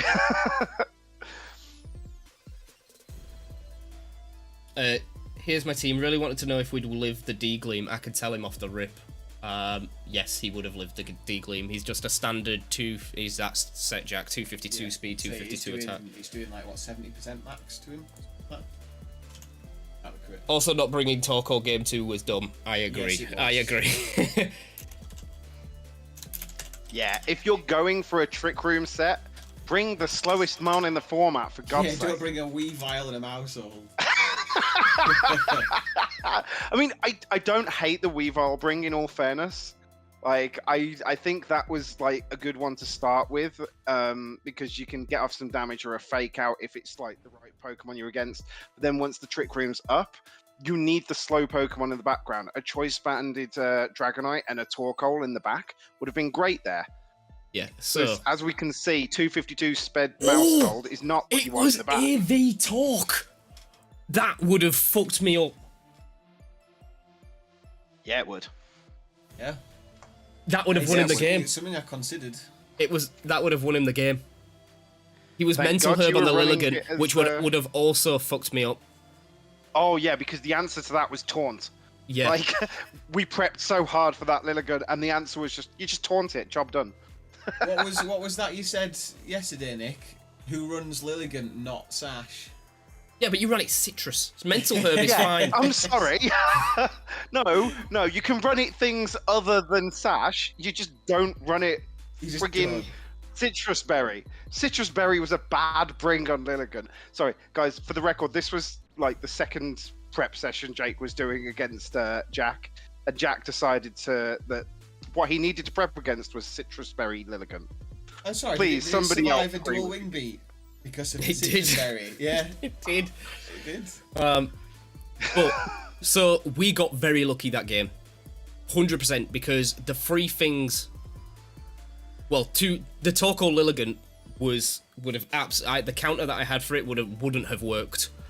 Nope. He wasn't running Eruption either, which he wouldn't have cared about. But yeah, the Mental Herb on the Lilligant. I mean, not having Sash on Weavile kind of didn't matter because. Thanks for stopping by, Donk. Yes, thank you, Donkey. And then the Slowbro was the set that I expected, the Life Orb free. He did have Protect on there as well. That could have actually fucked me up as well. That could have gone west very quickly. Yeah, Kanto had the tools. He had the tools. Here is my team, guys, if you ever wanted to be interested in what I ran. So we had... in fact, that Murkrow is wrong, I believe. Is it? I believe it is. It was... I changed it to... Oh, you changed it to 252 HP and split defenses, didn't you? Yeah, I changed it to plus on the defenses. I put 252 HP in, and I think it was 116 and like 136 somewhere, 132. It was that. Or the other way around, it was something like that.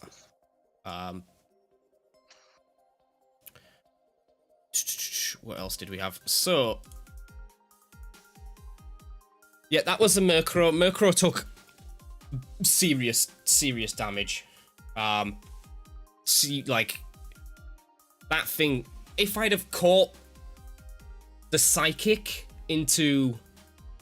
on the switching, if I'd have put the Rotom and the Murkrow the other way around, that would have been a fucking pro play. Oh, Jake, I said that in chat, like, because you'd have had the Iron Head going into the quad-resisted Rotom Heat and Psychic going into the Dark-type Murkrow. It would have done nothing. The Prowess swap. So we had Fluttermane Choice Specs with just enough speed to outspeed a Weavile, with the rest in HP. We was Terra Water with Dazzling Gleam, Terra Bass, Power Gem, and Dark Pulse with Choice Specs.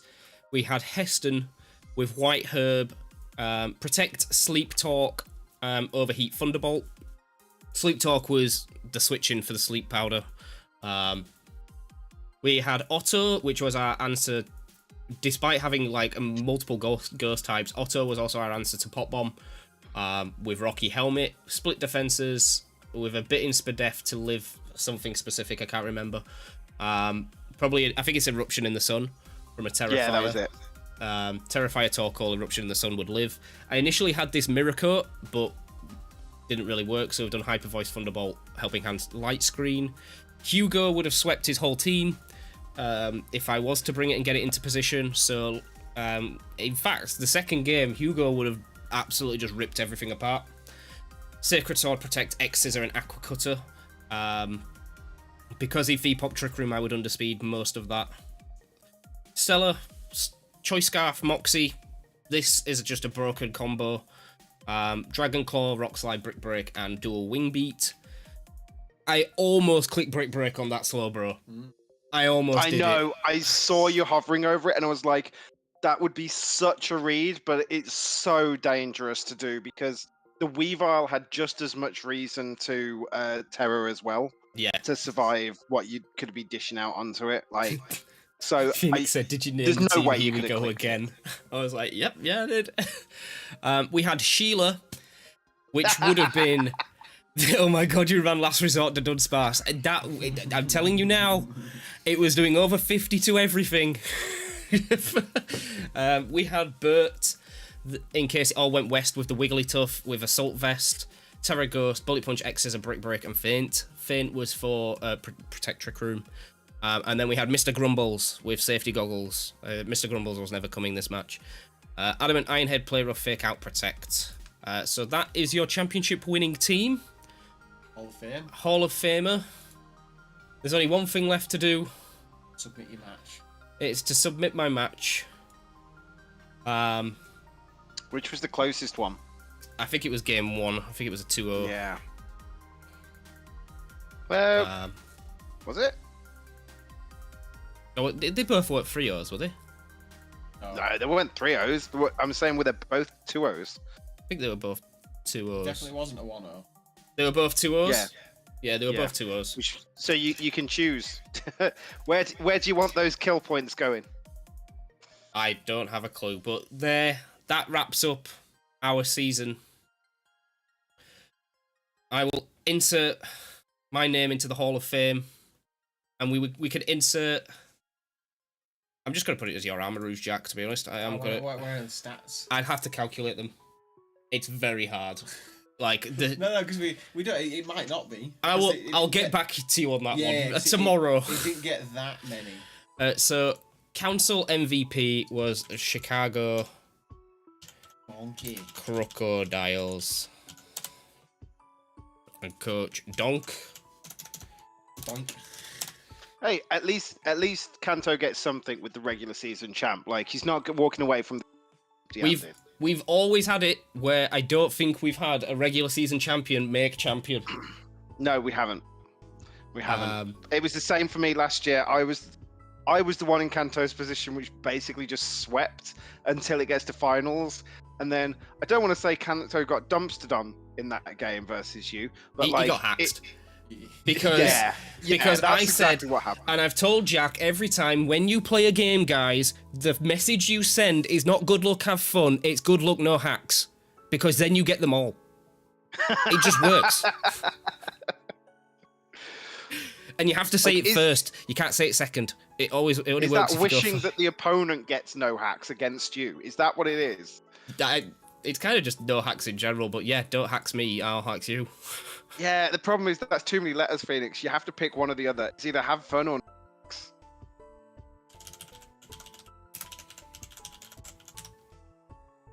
And there's priority as well, so it should be no hacks, have fun, good luck. What did Seb call his Slitherwing? Call his what, sorry? Slitherwing. Slitherwing. Oh, Jesus, now you're asking me. Let me see if I can find a... no, he hasn't been streaming it, has he? Mod check, maybe? Or the Poke Paste? Yeah, that'll be where it is. I'll see if I can find it for you. Give me a sec. When did he pick it up? Like week? Oh no. Oh, he's been submitting them as like usual ones. So you know, like the what do you call it? Open team sheet. Ah, so it doesn't have names. Him. I'll find it. At the moment, it's just Apex.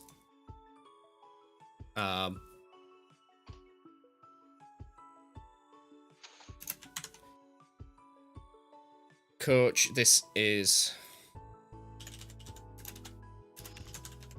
Phoenix/Seb. Wrap text. Kill leader. I'm just gonna put it in. Please wrap text. Which was nickname for Amarouche? Doctor Strange.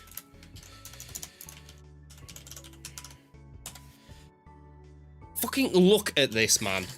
Look at it. I've missed one season, haven't I? Yeah. Jack.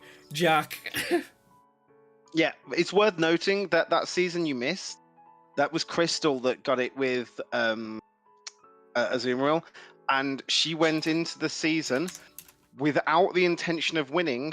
All she wanted to do was get kill leader. So the only time you haven't got it was when somebody prioritized getting kill leader over winning. I'm pretty sure I got second with the Moltres. Yeah, Galar. you did. You did. It was best. I think it was best KD as well. Yeah, but kill leader's what matters, not KD. Yeah.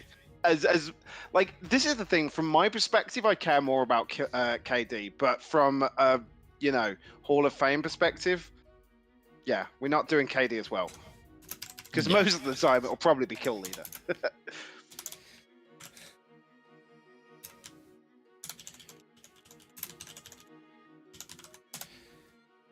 Hey. Right, let me grab some images of the Sliverwing. I would like to know though, if it was actually, get it calced. What do you want to calc? If it was actually kill leader. Oh, for God's sake! I won't be able to do it off the rip. I won't be able to do it off the rip. Because you used to just be able to see. Yeah, unfortunately, my Google Sheet isn't as good as a website. Yeah. So, it's near enough though. Pretty good. It's getting there. It's getting there. Maybe next season. Just all you need to do is upload it onto Word. We were doing it, and then Seb had life.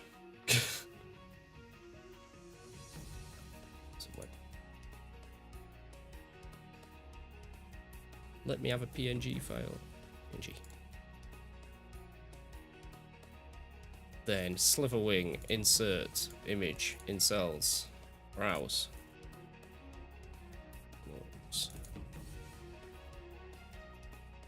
First season of getting something seems kind of sad. No, yeah, like Phoenix, like you've had not oversells, incels. It's been a wild ride for you. You can't say anything actually because you went back-to-back champion in other draft leagues, so it's just the CCC that you're not doing well in. Hang on. I'm sorry. You say not doing well in. Making quarterfinals every single season is not doing well in. Okay? That's doing pretty fucking good in. Okay? I would also agree with that. Like, you know, that's top 4 every single season. You can't be upset with that.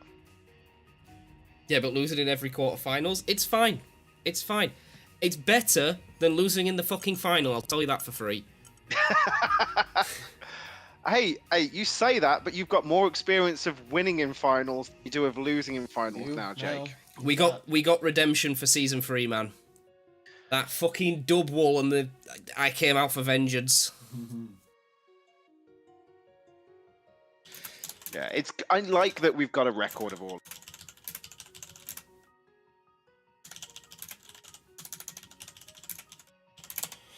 I've just sent that to Kanto now, but got redemption for last season dub wall Pharaoh.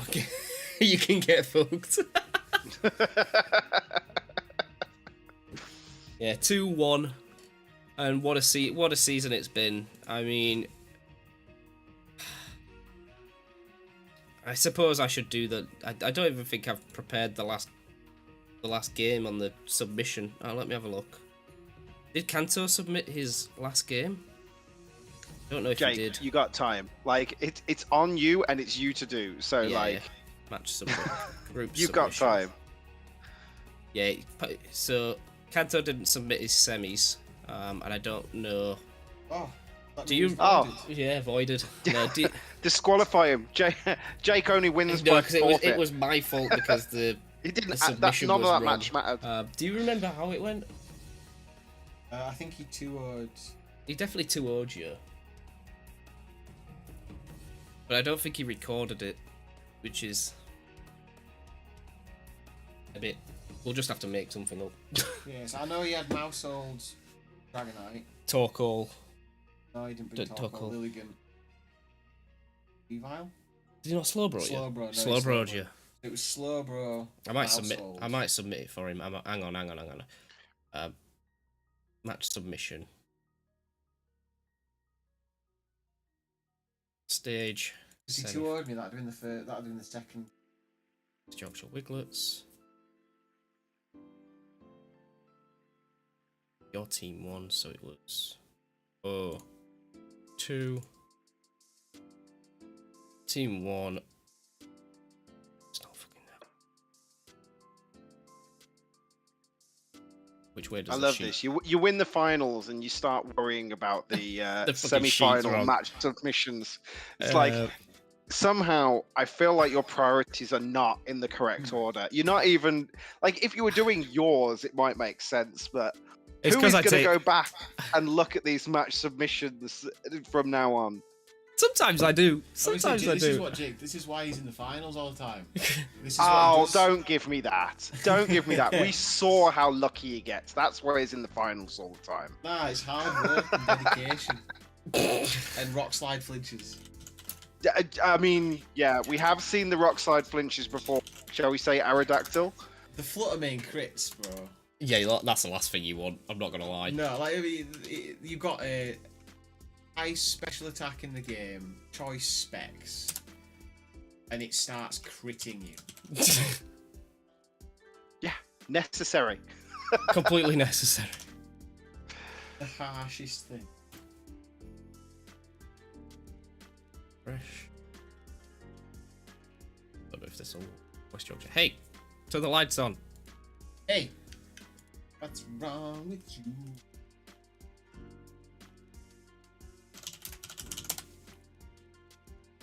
Turn the lights on. After Kanto still regular season champ for me, feels nice being council MVP being put up there is great. Like, there was no doubt Donkey at all. Yeah. There was no one who could tell me otherwise. And for the record, I want to make it clear that there's some definite heavy contenders for it. Like, because we always say that regular season champ, because we announced this prior to the finals, like, is never going to be the council MVP. So if you take away Kanto, there's still some real contenders for it. Like, that weren't even necessarily doing super well, but still, like, performed particularly well. Like, I think Luke did amazingly this season, and I know he's technically on the council, but he hasn't obviously been here for this finals and stuff. I mean, let's not take it away from Phoenix. He was definitely up there. He's always up there. Regular season is always up there. Like, how many times have you topped our leagues, Phoenix? Or at least you've always been first or seconds in regular season, I feel like. I mean, Raz was brilliant. Like, Raz, I mean, the record is nowhere near what Donk ended up with, but all the same, like, absolutely, he was a great contender. Zach from the, was it Licky Tongues? Yeah. And Tiny from the Scythers, they were both really good as well. So, like, let's not say that this was just handed to you with no competition. There was definitely some real contenders there, but head and shoulders above it, you deserved it, Donk. So it was indeedy female. I think that definitely died. Yeah, I'd be salty as well, but apart from season 1 where I think I've been top, yeah, I mean, you've put in massive performances. It was kind of mean that I said it wasn't Phoenix in the chat. I didn't mean it like that. The thing is, Phoenix, you're the one that's always here, okay? And as I've just gone through some of those names, like you really should have been a contender for it. You know. So Indeedee, did you remember Indeedee picking up a kill? I don't think it did. No, it did. It did. Indirect for Mousehold. Yes. Then it was Armor Rouge. Armor Rouge killed. No. One. I think it killed Armor one. Rouge killed one. And then the rest died because Driflin didn't kill anything. No, it was Driflin. Nothing. Alvin definitely didn't get a kill. Yep. Tid. Palafin. In 3. Yeah. So that's the 2 you had. And then he brought Slowbro. 2 kills. Slowbro. Yeah. Did that survive? Slowbro? I think it did. Yeah, it did. Mousehold died. I think it got 1. Exit. Yeah. I think it got 2, you know. 2. So I'll give it 2. Then it was in the back. So I think Lily. Dragonite. I'm not. It wasn't Lilligan. Yes, it was. That got. That's, I think. Just jump in here, Donk. The kill leaderboard is not 100% complete, but we're 99% sure that it was Jack's Armor Rouge. We need to know this. Look, it's. I don't think it's happening to. As Jake said, it's a complicated process to add it all up. Do you want to know? Yeah. So. Oh God, really? Do we have to do this? How hard it is to figure out. All of that needs adding up, but it doesn't have the last 2 games in, which is why we need to put them in. Yeah. And then you need to add it up from the whole season, which is this. Okay, so how about we just follow Armor Rouge, and if it's got over a certain Well, I've done it in this one, so... Yeah, can you not? Yeah. 11 kills. In regular? In reg. Yeah. Guys, this is the sort of stuff that goes on behind the scenes for Jake's sheets. Like... he puts a lot of work into these. So, 1 there, so 12, 13, 14, 17. 17. Yeah. It's 100%. It's 100%, and he got 1 this game, 18 kills. Yeah, 100%. Oh, yeah, how many games has he played? So bear in mind that we didn't actually get that many this season. Pilots, so we played 9. So 8 there, because I can't play 3. No, that's already into account. I think. No, he'd have played 8 games in the season. Yeah. 3 in there. 3 in there, so that's 11. 1, 2. 13, and he got 17 kills. No, 18. 18 kills. 18 Shit kills. the bed. Fair enough. That's like 1.5 kills a game. Yeah, that's really good. Yeah, I'll take that. Like, it doesn't sound like a huge number, but in the grand scheme of things, that is phenomenal. That's the highest cumulative kills yet. I think. I mean, it's the longest season, so I'd hope it would be. We did Primarina. Do we have the numbers for all the old? I do, but it's in a sheet that's very hard to understand. It's buried. I think Prim wasn't too far off that. I think the Azuma season 1 wasn't too. Prim was 14, 15. No, Prim were in the 20s.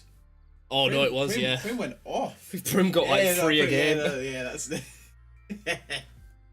Oh, I missed that fucking thing. Thank God it's not here. Is it? I mean, not unless God we forbid, wait. They announce that the Alolan starters are coming back. At the moment, all we have is Decidueye, and that's fine. Okay?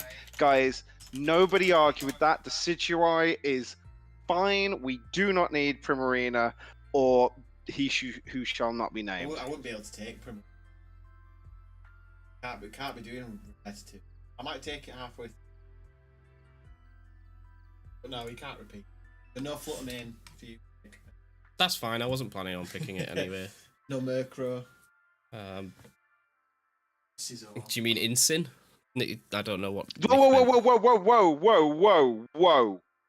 What did I say about not be named? Okay. Jesus, worse than freaking Voldemort over it. Voldemort who? Exactly.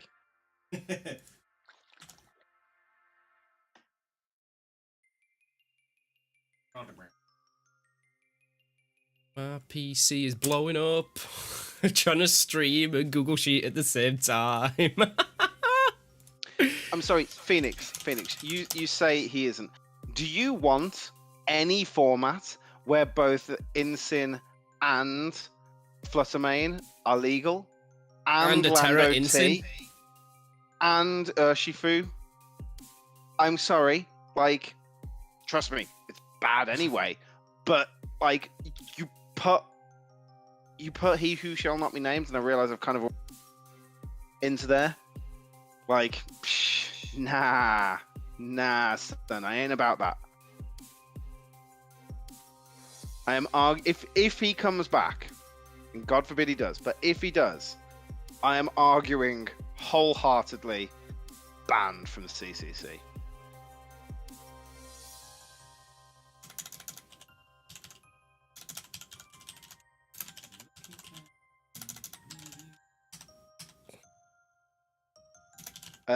Toxic, we're talking about the fire kitty that nobody loves. No one loves it.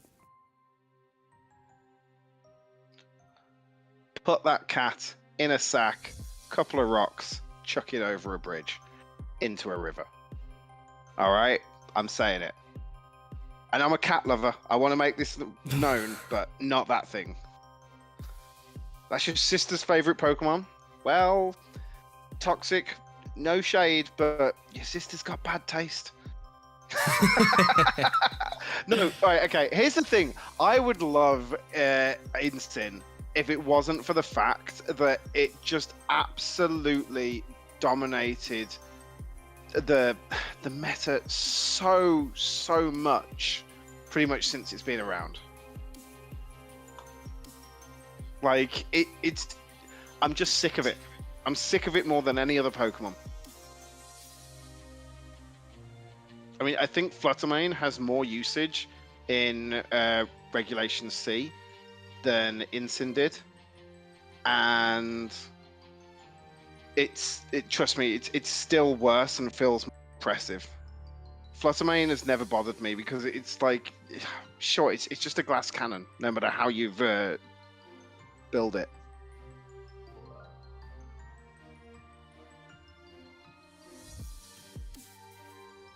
Wait, it peaked at 90 something? It did not. I thought it was about 50, 60. Maybe 70. What's this? Usage? Yeah, Insin usage. Do you know what it peaked at? It must have been massive. Like, I thought it was around about 60. No, it was. Depends where you're looking. Like champs. What was it? What year was it?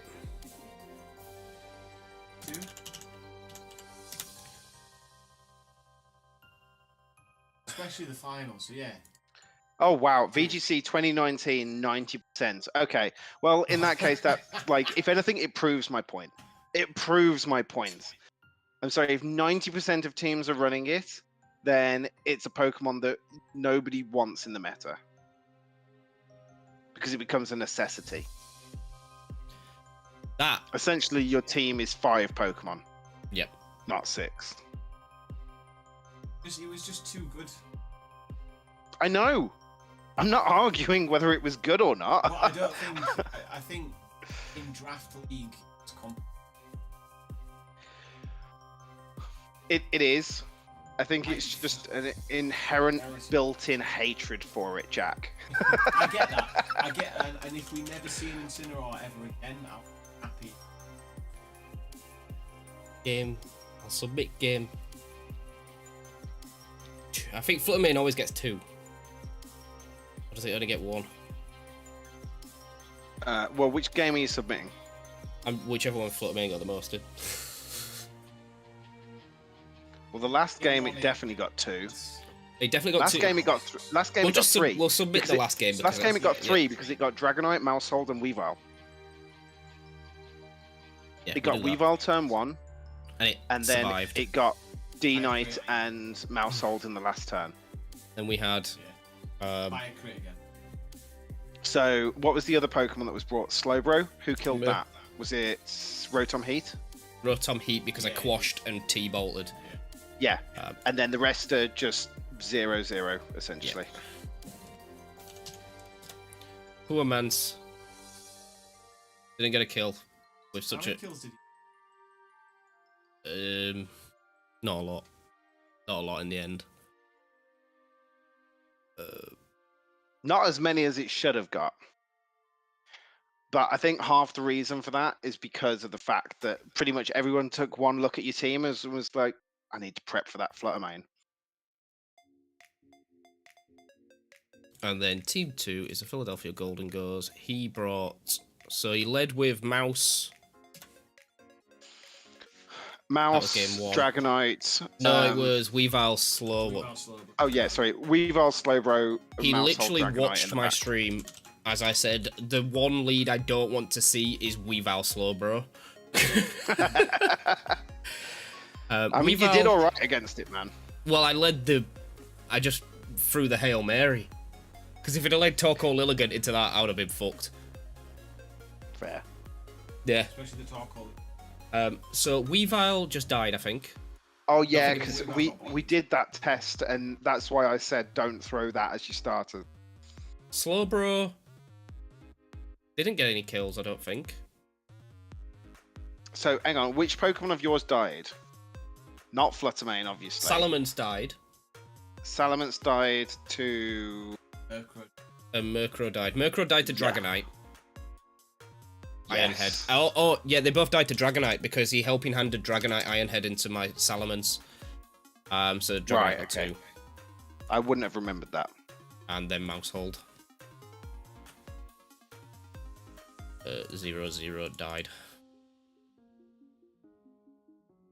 Team 1 Pokepaste, which is mine. And I'll put the full lot in because we always like to show the finals.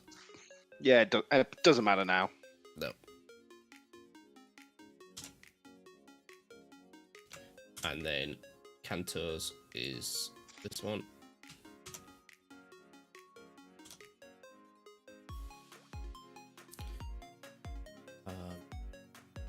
Then some mod check. It will no doubtably not work. As always. What do you mean doesn't work? Something's wrong with my code. AQ. Oh. It normally works whenever I have to mod check something. Oh yeah, I make sure when I go away that it works. It's all fixed. Right, okay. Except for that one time where I had to fix it on the toilet in Copenhagen. And I had to do coding on Google Sheets on my phone. Oh, that was something else. And there we have it, a full list. Look at all these games, man. Look at this. Like, shout out to fucking everyone. If you wanted to know how many Fluttermane got,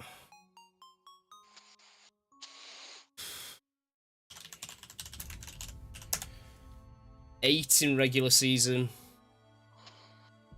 and then in groups,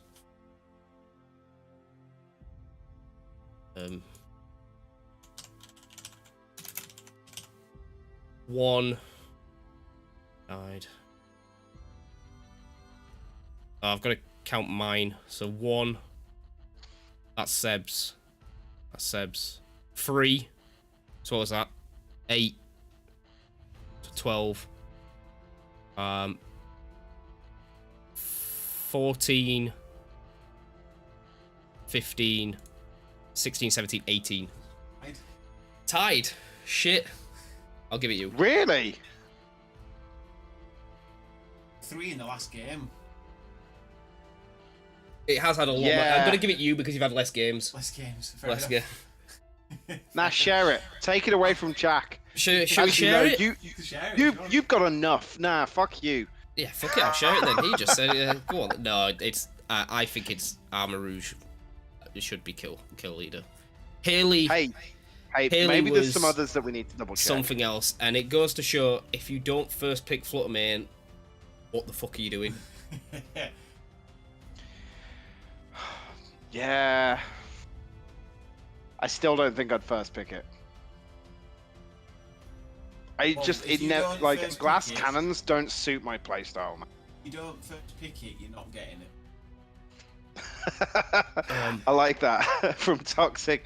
If you don't first pick it, what are you doing? Throwing. Phoenix, I saw that website, and as soon as that website goes live, we'll be doing it. Oh, is that the one we watched? The Pokémon one, yeah. Where it gives you 3 random Pokemon, then you pick 3 random ones, and then you have a team of 6. We will be doing that when that website goes live. But Pokémon said that it's not ready yet. I think they need to accommodate for some stuff, and then obviously DLC is going to throw a spanner in the works. That's always. So when's season 5? When's draft? Okay, yeah, I suppose we could talk about it now. Right, okay. Right, bear with me because I'm not revealing the tier list yet because it's not. Should I? It's everything is subject to change. I'll show it you, but everything is subject to change. Nobody make any plans based on this. I've got genuine thoughts on this.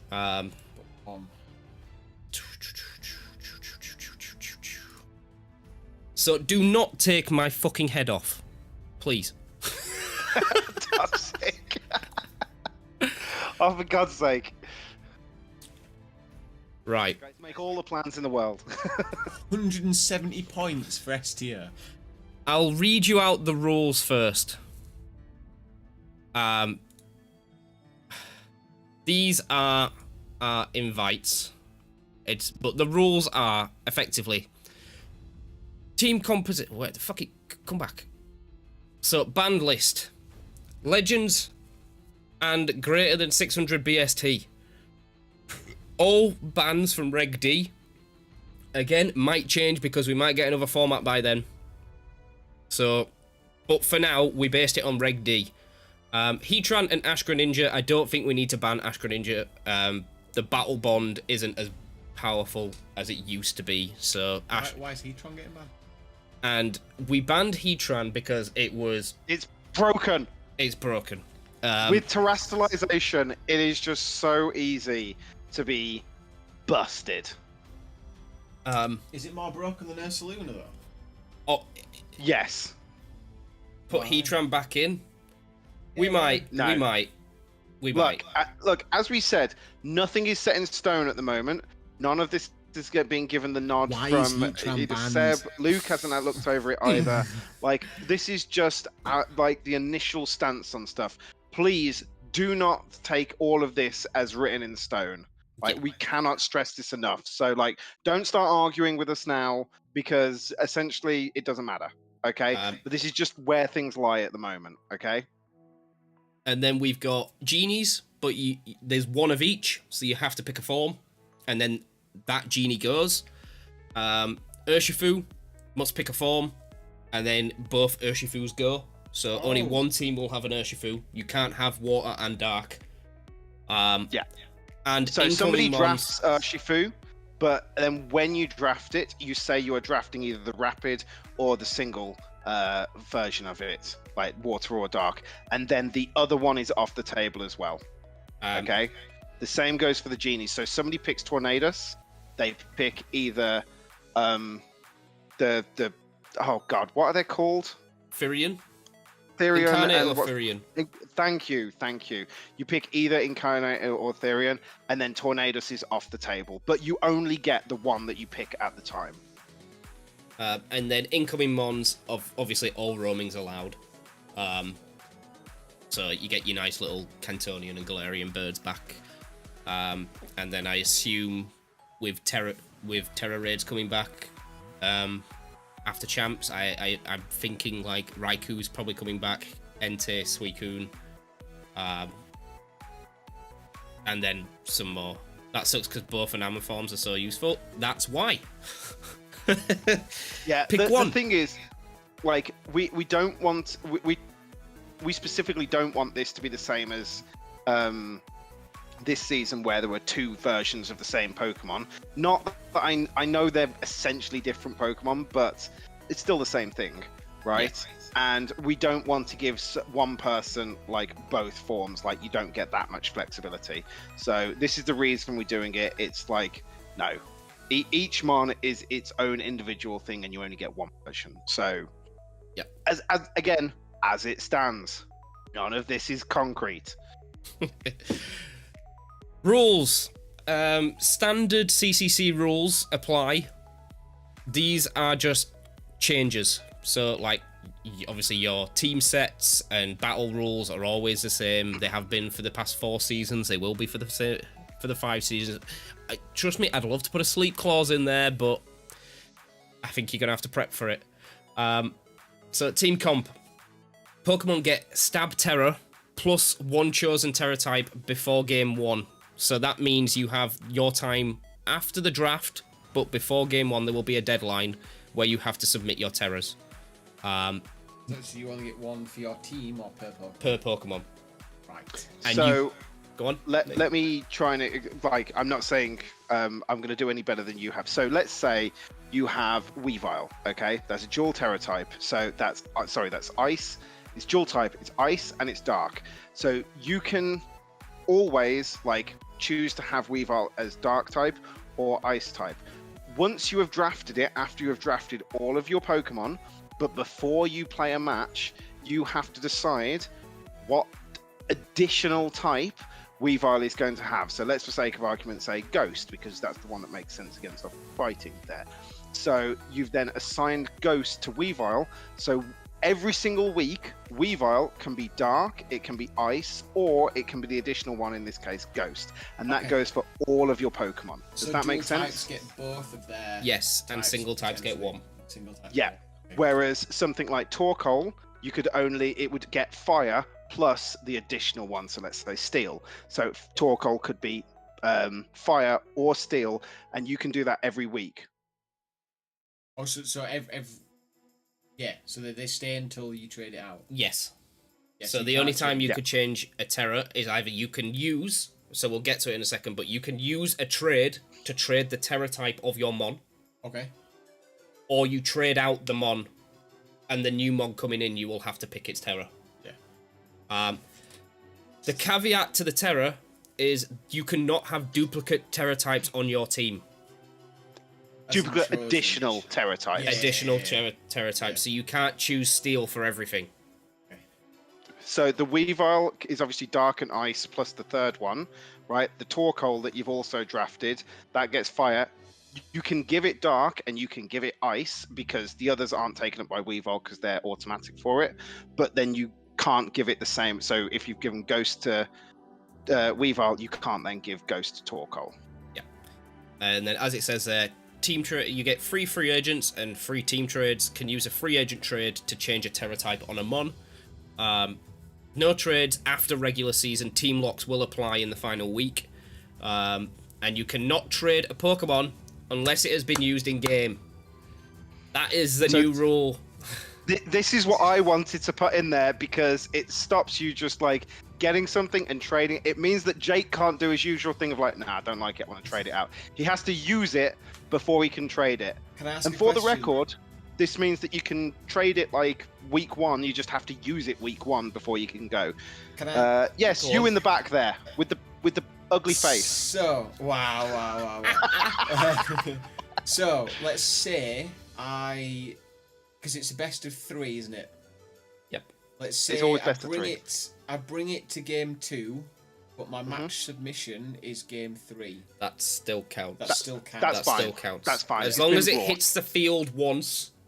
Doesn't matter whether you submit it or not. Yeah, because the match submissions have always been a bit clunky in terms of like team kill, but it's like I don't want to deal with multiple submissions for each game. Like we could do legs. I mean, to be I fair, can't be asked coding that. Yeah, fair. There's a good chance that doesn't matter because while we're not going to go into it too much here, like we would like all of the people playing to basically be able to record or stream or something to that extent. So not going into the details too much on that here, but yeah, that is the plan. That argument. Yeah, because then you'd see it anyway. So it doesn't matter. This may even mean that we get away with having to do submissions. We don't know yet. So Phoenix says, what about the rule I asked, say I have Landorus Firion, would I be able to free agent trade it to Landorus Incarnate? No. Because wait, yes. No, not to the same team. Because that's changing form of something that is locked. Yeah, but if you're... See, this is the thing, guys. Things isn't finalized. We'll have to take that and have a conversation, because personally, I think that's a perfectly fine use of your trade. My issue is that no one else can select it. Yeah, because you could just get it and then change it for best game matchup. Yeah, but I mean, you're still like blasting through your trades. Like trading a Pokemon for the same Pokemon is not necessarily a great use of them. Okay, that's a fair point, Jake, but. Yeah, it's that's just something that I think it's not fair on everyone else. It's not available to them for a free trade. I'll say for now, you can't use a trade to change the form. That's an interesting will point change. from And what's toxic? What if it goes to a different person? So if it goes to a different person, it can change because it's a new coming in. So then they have to select which one they want. Yeah, which I get makes sense. Yeah, because anyone can select it. Because as it comes out, it will just be Landorus. And then when you pick it up, it will just be Landorus. You just have to pick. We're not locking it in to say... So say Phoenix picked up a Landorus Firion, and then that would stay Landorus Firion for the rest of the season. No, you would be able to pick when it comes out. So someone could drop Firion, and then someone could pick up Incarnate, yes. That's the way I envision it working. Makes sense.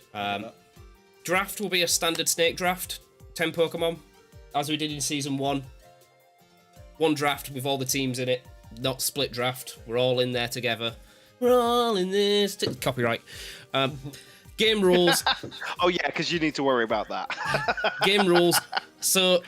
I'm sure Seb is going to put a fucking massive hard ban hammer on this, but me and Nick are with this, and I think it's better for prep when we're allowing so much Terra freedom. Bring only 6 to games, no team switching between games. Usual item rules apply. So you prep your best 6 for that matchup. And from what I've seen in this season, I haven't seen a lot of hot swapping between games. Yeah. Most people do that anyway. Like the argument has always been, but you could then bring 6 and it ends up being the wrong 6 and then you're just walled. It's like, well, in that case, then you shouldn't have brought those 6. Like, that's Jake's and I's stance on it. As we say, like Seb is very much against this, and we haven't run these through him yet. But I think both of us would like that to be the case. Yes, I think it would be better for prep as well, because obviously, like, it would cut half of your prep time when you know that you have a serious counter to say, like, you know that the Scissor's not coming because you have a fucking Fire Terror Torkoal. It's like so many people this season haven't had the time to get everything done. And so, like, the last thing you need to do is worry about prepping Mons 7, 8, 9, and 10 when most people are never going to bring them anyway. Like, this essentially makes it freer for people. That's the intention. It takes some of the time that's required away from this. So then, swiftly moving on, this is the projected time frame. As Luke burst our bubble when me and Nick were trying to figure this out, we think DLC is coming around back end of December, did Luke say? November, December? He reckons it's November. Which we were trying to time it with DLC. We wanted DLC mons in there. So what we think is this would be a good middle ground to say first part of DLC is set around fall. Yeah, so Luke, he's checked on the store, right? And the store says November time? Something like... Basically, fall in their terms means like November time. Autumn, isn't it? But like we class that as winter. We've got September, October, November. Yeah, so it's in November. The story has been wrong before, but effectively this was like a best case scenario that we aim that we're in playoffs by DLC comes out, and then you have Christmas, you have fun, and then we come back in like July, fucking yeah, love that, 6 months later. Give me that break. No, we'll come back in January or February with a whole DLC set. Yeah. So what I would say here is that this is obviously based on, as you can see, only 5 weeks of season play. This depends on how many people are actually involved in it. There's a lot of factors to this. So this is a for rough 12 guide. people. 12 people with 6 in each league. That right, Jake? 6 in each league with 1 break week before playoffs, and then playoffs is literally quarterfinal, semi-final, grand final. It's literally top 8, top 4, top 2. There is no round of 16. There's no groups. So effectively, if you make it the whole way through the season, you are playing 5, 6, 7, 8 games. Yeah, like I can't stress enough how long this season has been, and we realise that, and maybe this is overcompensating by making it shorter. And to be fair, depending on the numbers, this might not be what it ends up looking like, but we definitely want to make it a shorter season. I think it will either be this or 6 weeks in regular season. I think we might allow another 2 people in for group stages. So what's it going to be? It's going to be bottom 2 knocked out, top 2 get buys. Yes, it's going to be exactly like season 1. If we let another 2 people in, it will be bottom 3 get knocked out. Yeah. All the more to play for, guys. All the more to play for. So, with your points, you have a mandatory. So, this is not fucking changing because me and Nick spent hours doing this. Some people. That said, I'm not sure if I'm changing my mind of it, but this is locked in, and I'm not budging from it. I don't care what anyone says. It looks weird because I've put the little cup ones in because I was working it. So it's 170, 85. So S is 170. That is 85. B, I think, was 40 something, 45. 55, 10. And then D was 5 or 2? 0. No, it wasn't 0. We've got 0 here. Was it? I'm not sure it was 0, but that doesn't matter. Go on. No, because you can lock yourself in where you can't pick anything. You're not allowed. No. Okay, so you have a total. I can work this out. Carry on. I'm going to work out if that's correct one. I feel like it was 2. Was it 2? I'm not sure. We played with 2. I don't know. Carry on. I'm just going to do the calculations in the background while you're explaining it. These are all definitely possible, so I think it is. It might have been 1. No, it's 100% 0 because A, triple B, D should be allowed. Veluza in D tier, excuse me, is shit. Don't at me. No, so you have a mandatory pick, which we will go S, A, B, C, D. You have to pick 1 from each tier. Yes, it's 0. Carry on. Points picks are allowed at any point in the draft. And I'm going to hate to say it because my fucking Google sheet is going to shit itself and I don't know how the fuck I'm going to do it. This is I'm just thinking about that. God damn it. But I think it's the best way to do points draft. So you are able to pick your point pick at any point. So you want to go double S off the rip? Go double S off the rip.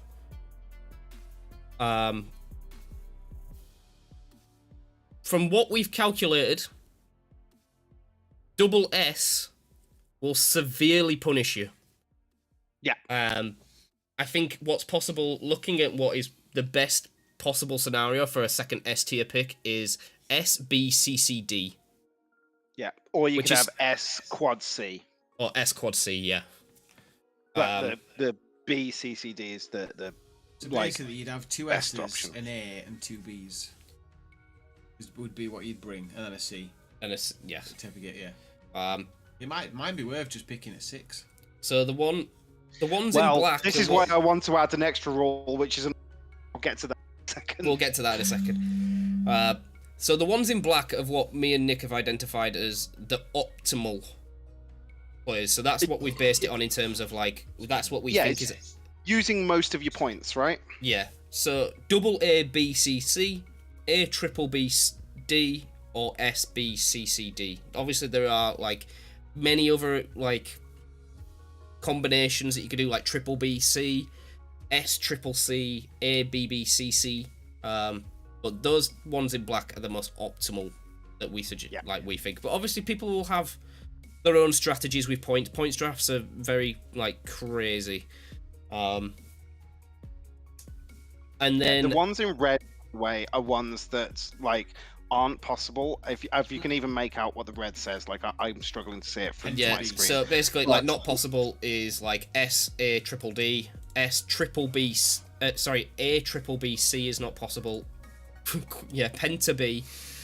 Triple A D D is not available, and double A BBD. So basically, like you can't do triple A. Yeah, and for the record, this 100% is intentional. Like when we were going through this, we were specifically trying to make some of these not viable options, because they're one of two reasons. Either, well, maybe one of three reasons. One, overpowered. Two, it ends up taking too many Pokemon out of a particular tier, such as the Penta B, which means that there might not be enough to go around for everybody. Or it ends up being that you do exactly what Jack said, which was you're basically picking 6 and not 10. Like, the whole point of Draft League is that you want, like, lots of Pokemon to get used. And if you just pick the best possible 6, then 4 picks are wasted. The caveat is if the tier does run out of Mons, because there are certain occasions where it can, it's locked. And you'll have to go to the lower tier. Like, when they're gone, they're gone. So, say if I'm first pick, and I pick an S tier. Yes. Can I dictate whether it's from my mandatory S or my points S? Yes. Yes. I mean, yes. So doesn't really I don't know why you'd ever... So, what happens then if I use my points S, and then I don't use my mandatory S until the S tier league is full, and then I've got a mandatory S? That's your fault. You're getting okay. No. Okay, two things here. One, there's never a reason to not use your mandatory first, so we may as well just say that the first time from a tier, it is your mandatory. Like, there's no upside to it. Okay. And two, I mean, S would not get cleared out. B might. B is C probably are the ones that are going to get one. cleared out. S will never get cleared out. Yeah, it's unlikely that they get cleared out. Let's be clear about this. But there is technically a possibility if everybody goes hard on those particular tiers. Because in your case, what would happen is your mandatory S would be the point slot. Like, it would fill that slot because you can't fill it, so then you effectively get points back. But yeah, Nick says, we'll just whatever your first pick from that tier is will become your mandatory pick, and then your points pick will come afterwards. Yeah. Okay. Yeah. And are you ready, guys? Start to fucking argue. I don't know if you'll be able to read it on stream, but... Here we go. I'm saying here we go because I'm sure there's going to be a lot of defensive things we haven't to put in here. Are you able to take out all of the, like, coloured things? Oh, no, I'll leave them because that changes. So Grey's new mon's coming in. You've put Jekeleke in A. Yep. Just after I wanted it. The first time I finally get it, it's going in A. So obviously the colours we did put it in A. The colours are corresponding to the movement between the tiers. Yeah. So grey is new, and the colour that it is showing there is where it was previously. So King Gambit in yellow always used to be A, it still is. Jekeleke in green, but under A is green because it used to be B and it's moved up. You'll see that there's some that have moved down. Obviously, Pinkerchin was a dumb idea to put in S. We recognise that. Apologies. But like, look at some of these things coming down from S. Screamtail now in A. Like, Screamtail is actually in like, you know, proper competitive stuff, but it's in A because it doesn't compete on the same level as some of the ones that we've got in S. Cinderace, A. Dragapult gone down to A. Yeah, it's big. You know, look at some of the ones in B tier, like friggin' Quaquaval gone down. Sandy Shocks, so you actually now have a Paradoxmon in B tier. We did move Gengar down. Like, some of the conversations we've today, I'd forgotten that we'd already acted all came upon this. Flooding back, didn't it, Nick? yeah, absolutely. So we decided that Gengar is not the Pokemon that it kind of has been rated as for a while. I'm just gonna scroll along so people can see, like. Yep. And then I'll go back, Jack. What's Veluza? That is the psychic water sharpness thing. You know, you find it in the lake. Right, yeah. Yeah, it's really shit. And caveats to this is also we have gone on usage. If it has never been used in 4 seasons, then it's moving because we want it to be used. Yeah. Like, and Riolo is now shit.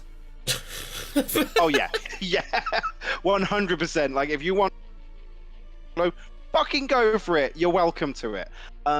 It's it no longer gets coaching, guys, and that's pretty much the reason. I think there's 1 or 2 things which haven't moved because of usage, because we looked at them and went like, no, it's too good to move down. For example, Alolan Persia. Like, I'm pretty sure we and ahed about Alolan Persia a lot, didn't we, yes. Jake? I really like it. I think it's a deserved A tier. Will someone pick it? It's been there for a while and no one has. Yeah, I know it's grey because it's the only time it's in this. But for the seasons 1, 2, and 3, it was always an A. Nobody ever picked it. But it's far too good to put down to B. We can't justify it. I wish we could have like a middle tier that was like 75 points, which is like a B+. Yeah. But it's just complicating things. Dude, it was complicated enough. Like, the point system as is, okay? Oh, but hang on, I'm lagging. I'm coming back. Oh. I think we're back. We had a slight lag spike, it's fine. But yeah, Shroodle is better than the Riolu. I would tend to agree, yeah. So this, effectively, the new Mons have given us a lot of breathing space in terms of tier movement. Yeah. We actually have like a number of Pokemon to work with. Before, we were really kind of like cut off because there almost wasn't enough Pokemon in the generation. And it's not like it's been increased by a huge amount. Obviously, the grey is what's been introduced now, and it's not lots, but it's enough that it's given us a bit of space. Scizor is now A. Note that one. Yeah, this will now become available. I will paste it in the Discord. Will go undergo some changes. You'll see it. Galar Articuno in B. Yeah.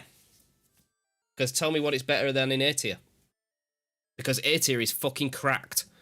Yep.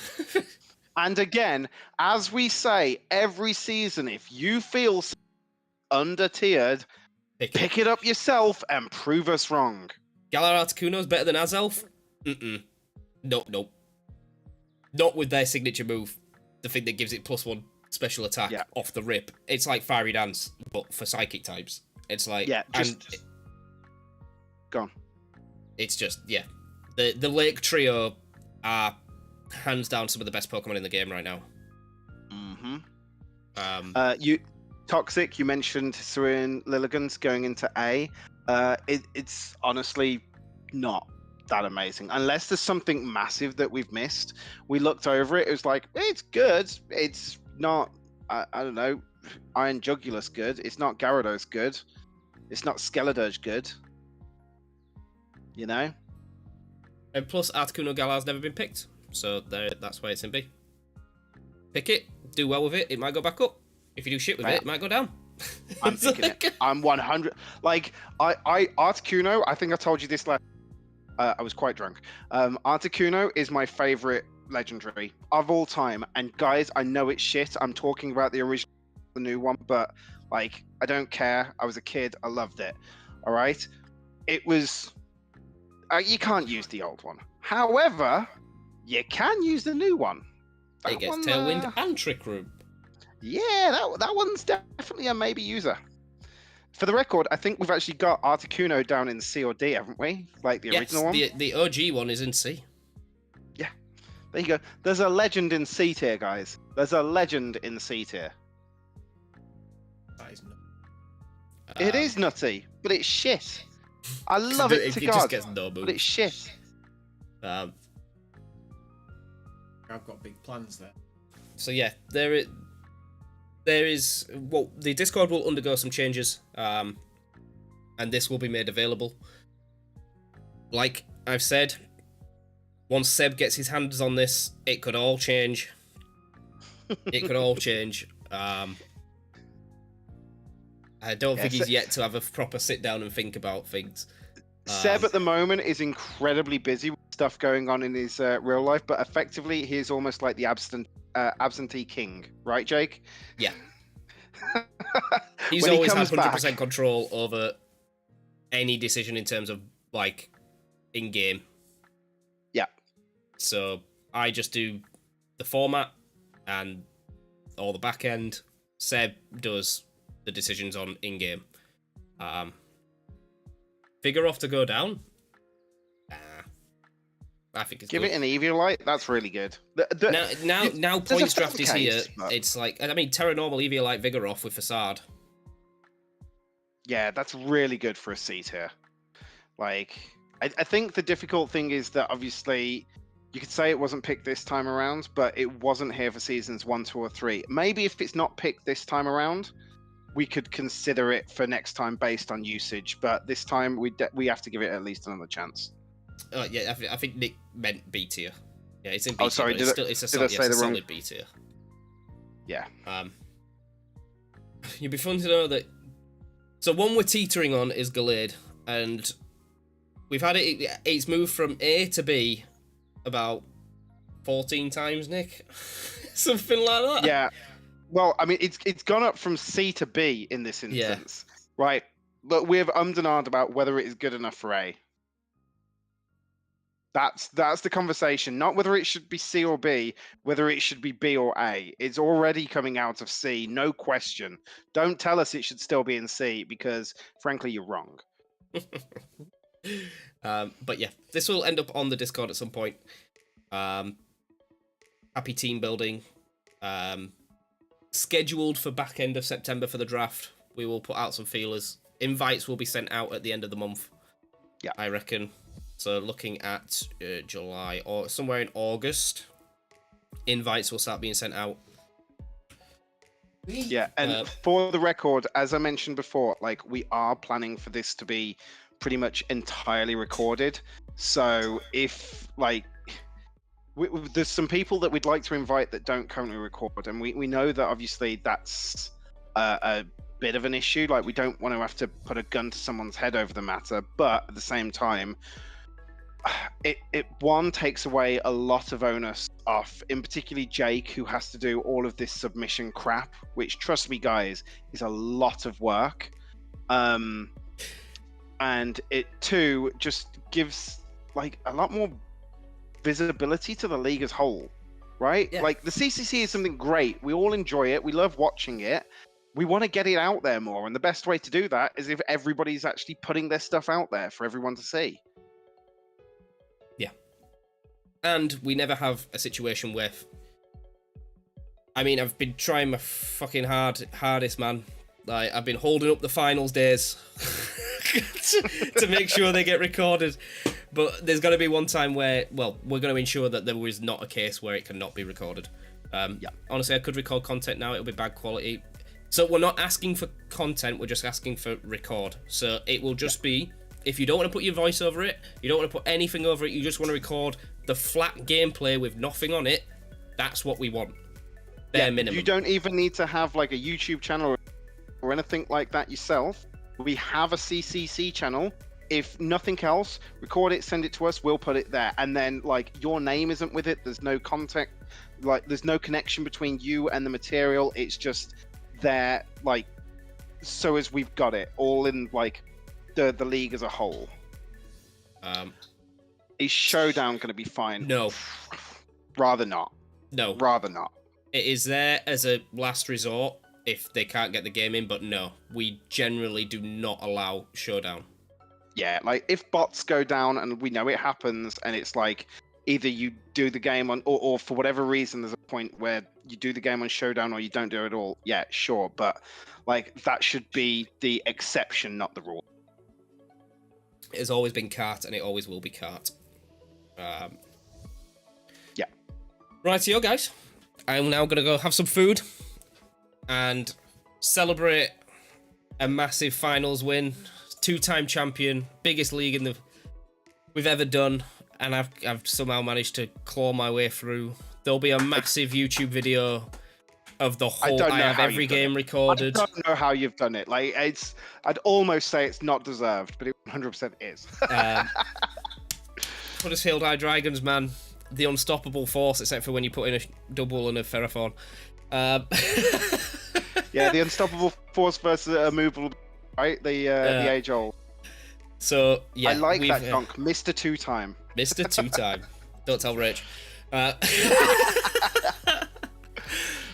no, we will get everything sorted. It's been an amazing season. Thank you all so much. There will be like I say, there will be a massive YouTube video. I've got a lot of editing to do, but every game has been recorded. Every game is in the CCDC playlist on my YouTube channel.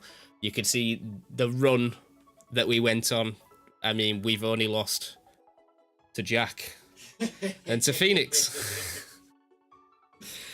Only lost to Jack and Phoenix. Yes, Phoenix. So you can never say I don't like you guys, because I've given you the free wins. Here he is, coming in for the final moment. Just I can say that I've beat the champion of this voice. season. You have. I think did you beat me season? No, you didn't beat me season. Because I beat Phoenix twice. Does that mean that overall? Yeah, Jack's a winner. I'm the winner. Yeah, Jack's a winner. Ah, sweet. But yeah, thank you all so much, guys. It's been an amazing finals day. I hope you enjoyed it. It's been a bit more chilled. I think me and Nick have definitely appreciated this over the formalities of previous seasons. Yeah, like, it's great, but it's a lot of work. Yeah, it's been nice to just sit here, talk to you guys. Regular streams will return now. I am not prepping anything for at least 2 or 3 months. What game's next? I have something planned. It's a fun game. It's going to be a fun one. And I've done the graphics for it already. So I'm just thinking whether or not I stream it or upload it as content. I might upload it as content. Portal 2 is coming with Phoenix, which will be hilarious. Red Dead? I'm halfway through. I don't think I've started a PS5 playthrough after Elden Ring. There's Elden Ring. Yeah, it'll be Elden Ring. It's Elden Ring. It's Elden Ring, or I had something else. Ghost of Tsushima was one of them. Yeah, what about Jedi Fallen Order? I've got that on the list. Play a Lego game. We could definitely play a Lego game. Lego Star Wars is kind of cool. Lego Star Wars is fantastic. What did you say you wanted to play with me? It was Borderlands is coming back. If we can get that going, maybe. Yo, is it coming back? Yeah, well, me and Jack did a playthrough before, but like we've got. As long as you don't pick Claptrap. I will not pick Claptrap. I didn't understand last time. I never played 3, but 1 and 2 were amazing. 2 is great. So yeah, get 2 really is the hyped go. for.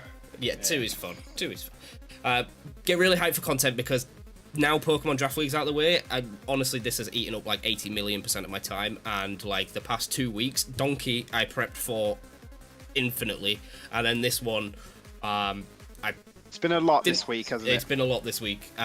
Big shout out to Nick, and always Jack. Jack is the driving force behind the whole team.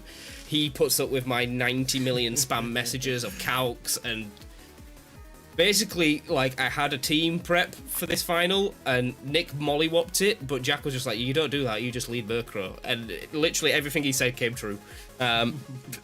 So, thank you all for watching. I'll catch you on regular schedule next week It will either be Monday, Tuesday, Wednesday, Thursday, Monday or Tuesday, Wednesday or Thursday, and then Friday or Saturday. We'll get some more content going. I want to do a Pokemon photo contest. That'll be fun. So, you can in-game photo. Yeah. Who could take the best photo? We'll do like some sort of like categories, like best fairy type photo, best one with like action shot. I think it'll be fun. We'll have some more shiny races, Union rooms, and then we'll bring back the Let's Plays. The Let's Plays are a big part. I want to be a big part of this channel because I do like it. The problem is the channel suffers because the algorithm doesn't know what I'm playing, so it doesn't know what to push. And then we'll have some more, maybe one vlog. I have one vlog maybe in the works because I'm going somewhere at the end of July. And then after that, we might do some just like standard chatting content like this. Just like me sat down with a couple of, like a beer, and I'll do some like rambling on current states of Draft League or bits and bobs. Politics. No, I'm not talking politics. I mean, it'd get a lot of views, but I'm not talking politics for that shit. But no, thank you all for watching. You've been amazing. This season has been hands down the best one yet, despite how depressing and how long and everything that's gone into it. This season has literally been the best one I've taken part in, and obviously won. So I'm very biased. But thank you all so much. I'm now going to have a lot of drinks and some takeaway. See you all in the next one. Bye-bye.